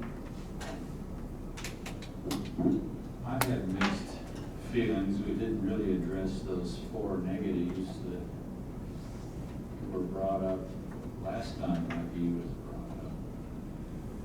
And What were those? I forget. Ms. Johnson, can you come back up? Is she still there? Oh, she might not be. Maggie Johnson might have left. Or unless she's sitting behind me. So Ms. Johnson thought she wrote down those questions and answered them. One of them was AB and IB and AP, and what were the issues with that. So she shared that they couldn't be, she answered that particular question. Do you want to read those questions of what the areas were that Ms. Wallace shared previously? Okay, so what Ms. Foley, I think, was referring to was the cost, right? Oh, okay, yes, cost versus value added, does not leave time for extracurriculars, competes with other programs, advanced placement dual language, and the final bullet was advanced placement was a better fit for TPS. So those questions Ms. Johnson was focusing in on were the AP versus the IB. The extracurriculars would still occur like AP classes. Basically, you have to take an IB class instead of an AP. And the competition between the 2, which she shared, there is competition because you can't have an IB class and an AP be the same class. So there is competition. You have to select. now, so few students participate in it at Washburn Rural, and half drop out. I think 60 started a freshman and 30 finished up a senior. They also don't have an elementary piece, which could strengthen that positive. Do we know why Washburn Rural keeps it then, if they have such increasing numbers? They're different than the 501. I think that's the main reason. Yeah, I'd be curious to know. I will share that Lincoln College Prep in Kansas City, Shawnee Mission, Metro, the #1 school in the state of Missouri, they have, the schools that you listed, many of those are some of your higher performing buildings. For our administration, we, weren't necessarily planning to propose this year IB to you. We're bringing it to you out of interest of something from the National School Board, and then looking at it, we feel it's something, if you'd like for us to proceed with it, we can proceed with it, and we feel like it would be a good positive step. If it's something that you're not on board with, it was not a program that we planned to initially bring to you this year, coming out of the pandemic. How enthusiastic about it are you, Dr. Anderson? I'm enthusiastic about anything the board feels like. Good answer. And, one of the things Ms. Wallace and I talk about, if it's going to increase college and career readiness, if it's going to expand inclusivity in other ways, we will find continued ways to make things work and to align them. And certainly if it's going to increase rigor, we're excited. It's a whole piece of K-12 dual language. When I started, it was just at elementary, and you were on the committee to pick, when we picked the 2 schools of which schools, same thing. So we are and will be excited for whatever direction you choose to go. Yeah, Mr. Campbell. Well, I've already said a lot about this, so I don't have much more to say, other than I do support, for the DP, the high school at Topeka West, I am in favor. Anything that's going to better prepare our students to be global citizens. And if it doesn't work out, then we dump it. I like using the term pilot. So I'm in favor of, for Topeka West. Elementary, I am only in favor if it's not Spanish. In fact, I am vehemently opposed if Spanish is the chosen language because of that competition. We're trying to grow our dual language program. And if Spanish is the language, it's gonna hurt our dual language program. But hey, French is great. French is, in fact, I came with some notes. There are 280 million French speakers around the world. We've got France, Canada, Belgium, parts of Switzerland, many countries in Africa. So I would be very supportive if French were the language, or Chinese, Mandarin, which has 1,117,000,000 native speakers. And just thinking of geopolitics, if we had Chinese in our schools, I think that would be an excellent program for us to pursue. And you can't apply to medical school in California unless you speak either Spanish or Mandarin fluently. Yeah. There you have it. Ms. Schmidt, any ideas? I think one of the greatest strengths of our school district is its diversity, right? And we are all about not having a one-size-fits-all in our curriculum. And I think this just complements the diversity that we have in our programming. And it gives some opportunity to those who might not feel like they have a home in some of those other programs. So I'm in favor of it. And I'm on the fence still. I think I look at most things through the lens of equity and who are the students who most need our support. And the schools which might receive this program, they look like they're doing good on the surface. I don't know, we will still need to wait those final results. But I also know that trying to move our district forward is going to require lots of different types of things, programs, and some of which I may or may not agree with, but we got to try things to see what's going to help. And my hope is that this program, if it does the good things that we hear it does in other parts, I wanted to do good things for Central and East Topeka, for the schools that could use this sort of critical thinking, and so I'm on the fence. Do we need to vote officially on this, Dr. Anderson, or do we just need to give our general consensus? The consensus would be helpful so that we can proceed with the application. However, if you would like, it sounds like from consensus, majority are in favor of IB. There is something that has been placed out there in terms of a parameter or restriction regarding language. So we will check to see if we need to select the language at this time. Ms. Artzer, I just texted her when we're in this meeting, she was hoping for Spanish, actually. The question that you'll want to think about, are we growing programs in schools, or are we serving people? And which is it? So when we think about Kansas and what's the largest growing population and communities, and the 45-minute versus dual language. So that's just a piece to think about. And you may want the principal to come and share what it's going to look like in their building.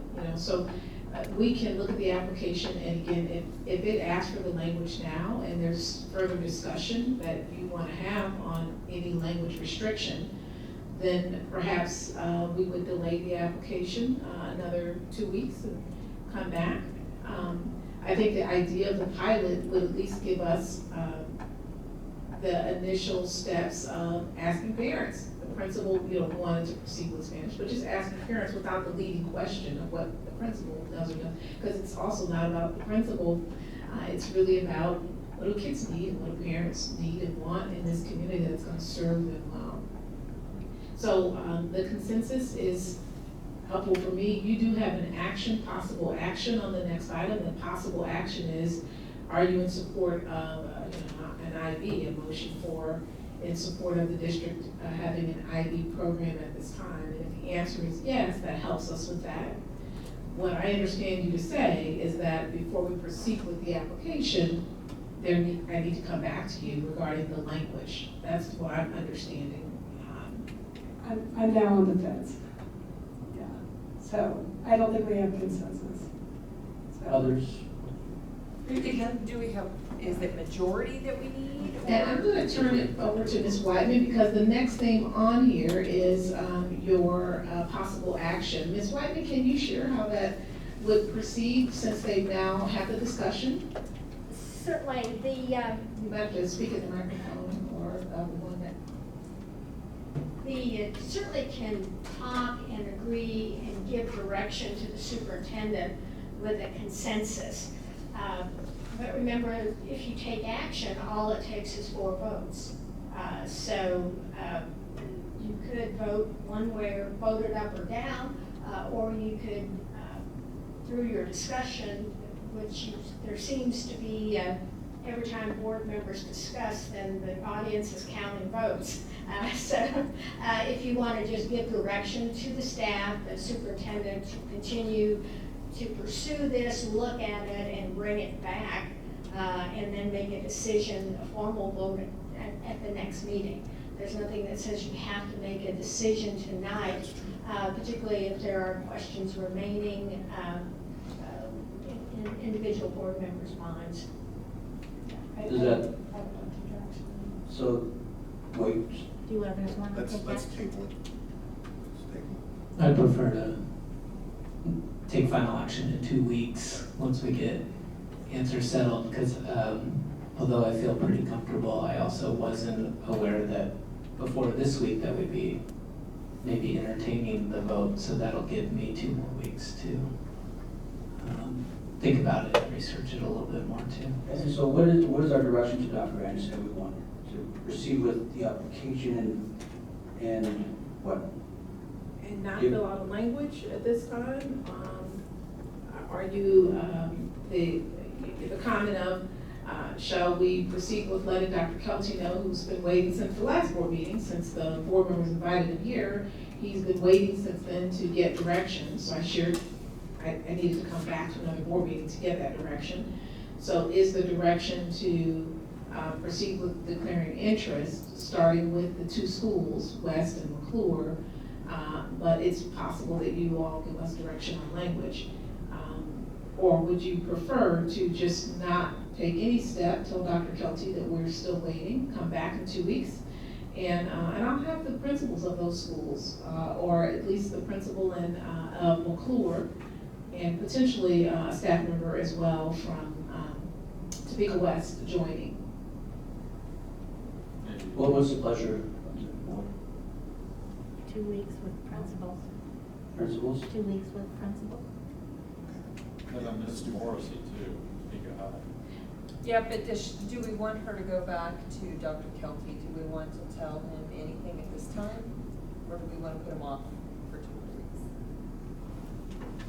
It sounded like that we have the summer to work on the application, so I think putting off for 2 weeks is fine. Okay, so I will let Dr. Kelty know that we'll be postponing for 2 weeks to make a decision, and but there's interest in IB at this time, and as there was when he was invited. And then I will invite the 2 principals that we're considering for the sites for IB. And although 20% were interested in Topeka High, and we don't have that as a suggested site. If you'd like for her to come for some other reasons, we certainly can invite her as well. I'm not sure about that. I mean, there seemed 70, almost nearly 80% were. That would not be a recommended site at this time because the principal's not interested in it at this time. Right, and they're trying to grow dual language at Topeka High, so I don't want that to compete with dual language. What other voices need to be included in this discussion, or would be good to sort of hear from them? I mean, I'm thinking off the top of my head, parents, you know, who are, I mean, is this today or even students in the older? The principal will be meeting with her parents in the 2-week time frame, Okay. so that you do know that. We'll be asking her, she took a survey of her staff, but she'll be having her parent group. And her school improvement team is actually meeting prior to the 2 weeks as well to plan out based on their scores what next year looks like. So, I was wondering if we could, I think you were talking about Shawnee Mission is one of the schools, maybe somebody from one of the schools in Kansas already that could maybe zoom in and speak to us about their program? I will ask one of the other current IB programs, are you open to Washburn Rural since they're here physically? Yeah. And then we'll look at programs who have had greater retention, perhaps from what's been shared here, if in fact they haven't had a high retention as well, that are large, like Topeka Public Schools. So we'll reach out. It would also be helpful to hear from a district somewhere that has the QIP program.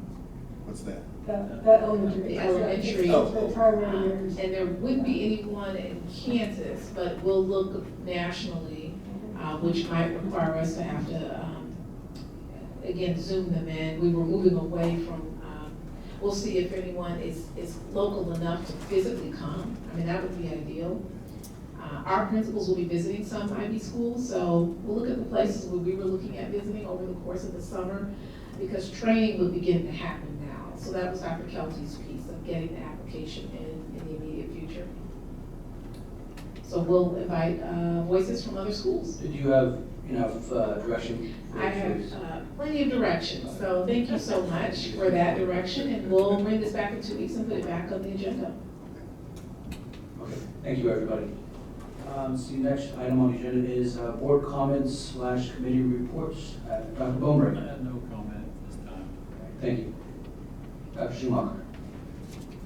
I was gonna take Mr. Tatum's comment again because he has it written down in front of him, so I thought that'd be fun. But I won't do that. I won't do that. I just, personnel committee met before this meeting, and we went over a lot of the end of the year changes with hires, retirements and resignations. And then just really, Saturday and Wednesday, and even Thursday night with the retirement ceremony. Saturday was very hot, but also an amazing day for me. Just knowing kids in our community and seeing them, and some of them that have had huge challenges walk across that stage was very gratifying for me. I appreciate the opportunity to continue to do it. Thank you very much. Mr. Tatum. Thank you, Mr. President. Just a real quick little bit about the Finance and Budget Committee meeting from last week. Mr. Minke, in all the information that he shared with us in the overview, a couple of things that I noted of interest. As far as business operations are concerned, free lunch. We've enjoyed free lunches and breakfast. Children have in our school district in our schools have enjoyed free breakfasts and free lunches for the past couple of years, and that is coming to an end in September. The food program that the federal government oversees will be discontinued, so that and that it's unfortunate in some ways, but it actually means that we may be able to get additional pieces of information that we weren't able to get from parents as a result of not having to sign up for free or reduced lunches. Additionally, it looks like our property and liability insurance for 2023 will increase by 9 to 10%. So, and that's just because everything's going up. Inflation is just making costs rise all the way around. Those are just a couple of the takeaways from the Finance and Budget Committee meeting. The only other thing that I want to say is I was very pleased when I sat down for the meeting and saw that these wonderful children from Ross Elementary had written us letters. I love it when our students just express their gratitude and appreciation, I guess. They don't know us, but they know that we do some important work in helping them to learn and to be safe at school and to engage in the educational process. So kudos to the Ross Elementary kids and the teachers that had them write these and made sure that we receive them. Thank you so much, and the love is absolutely returning. That's all I have. Thank you. Ms. Schmidt.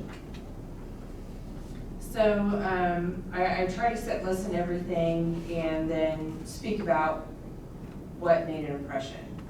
So my faith is very important to me, and one of the commandments we were given is to love one another as He has loved us.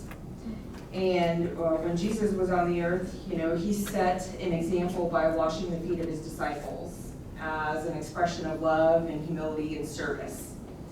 And we had our Share Fest group here tonight, you know, and that was all about people coming out of the community and serving our schools and our students and our families. This weekend, I got to watch Dr. Gray serve his school, his fellow administration, his board, by everything that he did in assisting us with graduation. Kelly Mosier was there all day long to serve us. And I watched so many administrators come in early before each graduation and make sure that everything was perfect. I've watched Dr. Anderson serve her staff in making sure that she's calling out and recognizing the people that the different school administrations feel like need to be recognized. So we have an amazing group of people here. And to love is to serve, and to love on someone else is to put their joy before your own.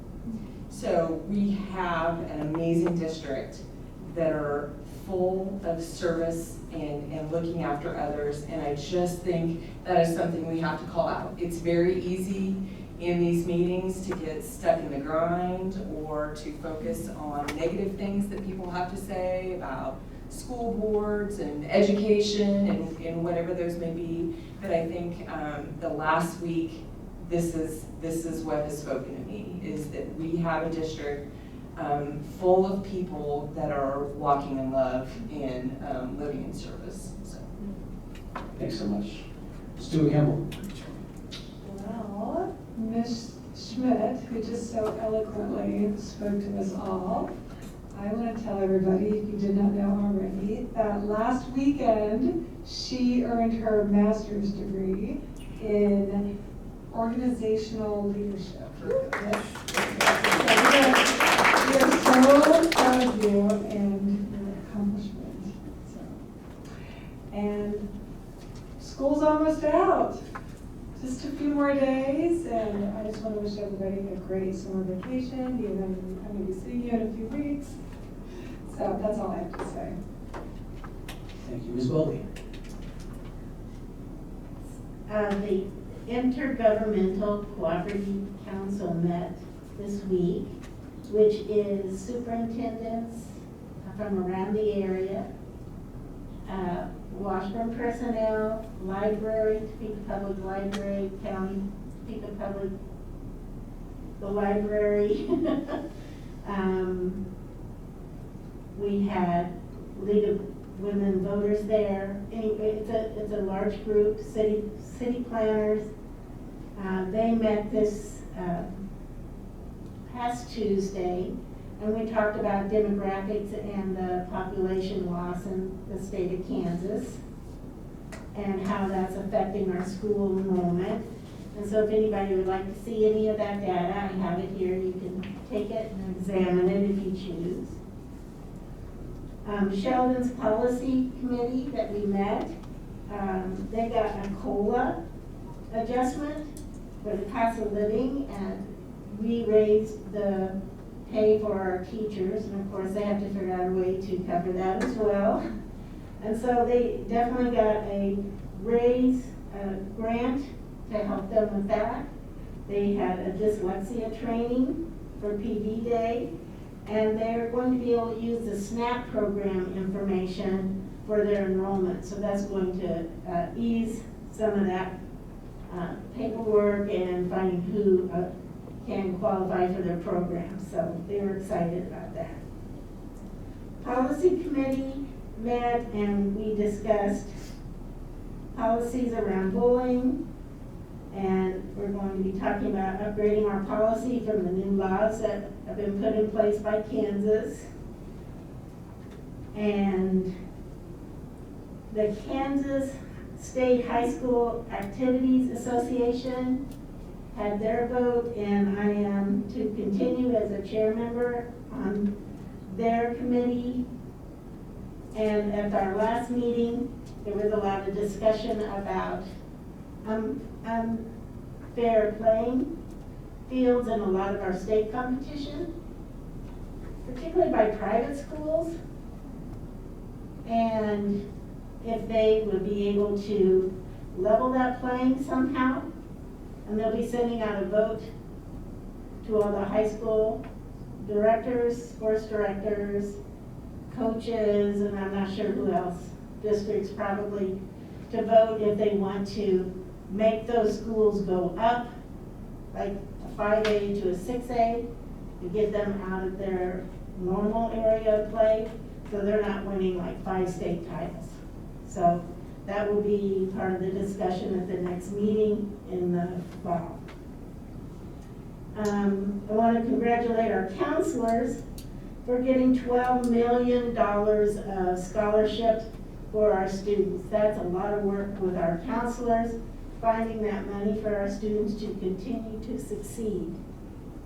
I want to also thank Living the Dream. Banquet dinner handed out scholarships to all 501 students. And we are really privileged to have that organization do that for us. And the last part I want to put, we had, so I can't breathe, 900 graduates. And it wasn't just the high school teachers that got them there. I want to congratulate our elementary and our middle school teachers and counselors and all the support that brought them to that moment of success. Thank you. Yeah, I'll echo that. I think my favorite part of the graduation was, one, trying to shake as many hands of teachers as possible.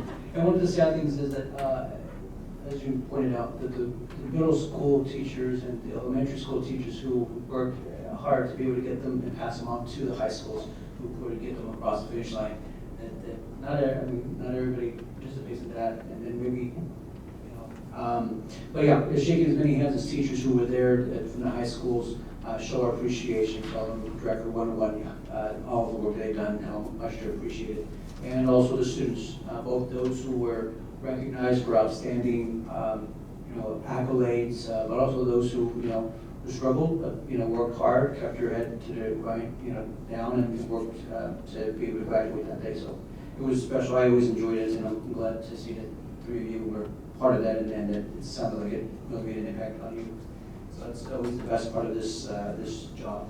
Yeah.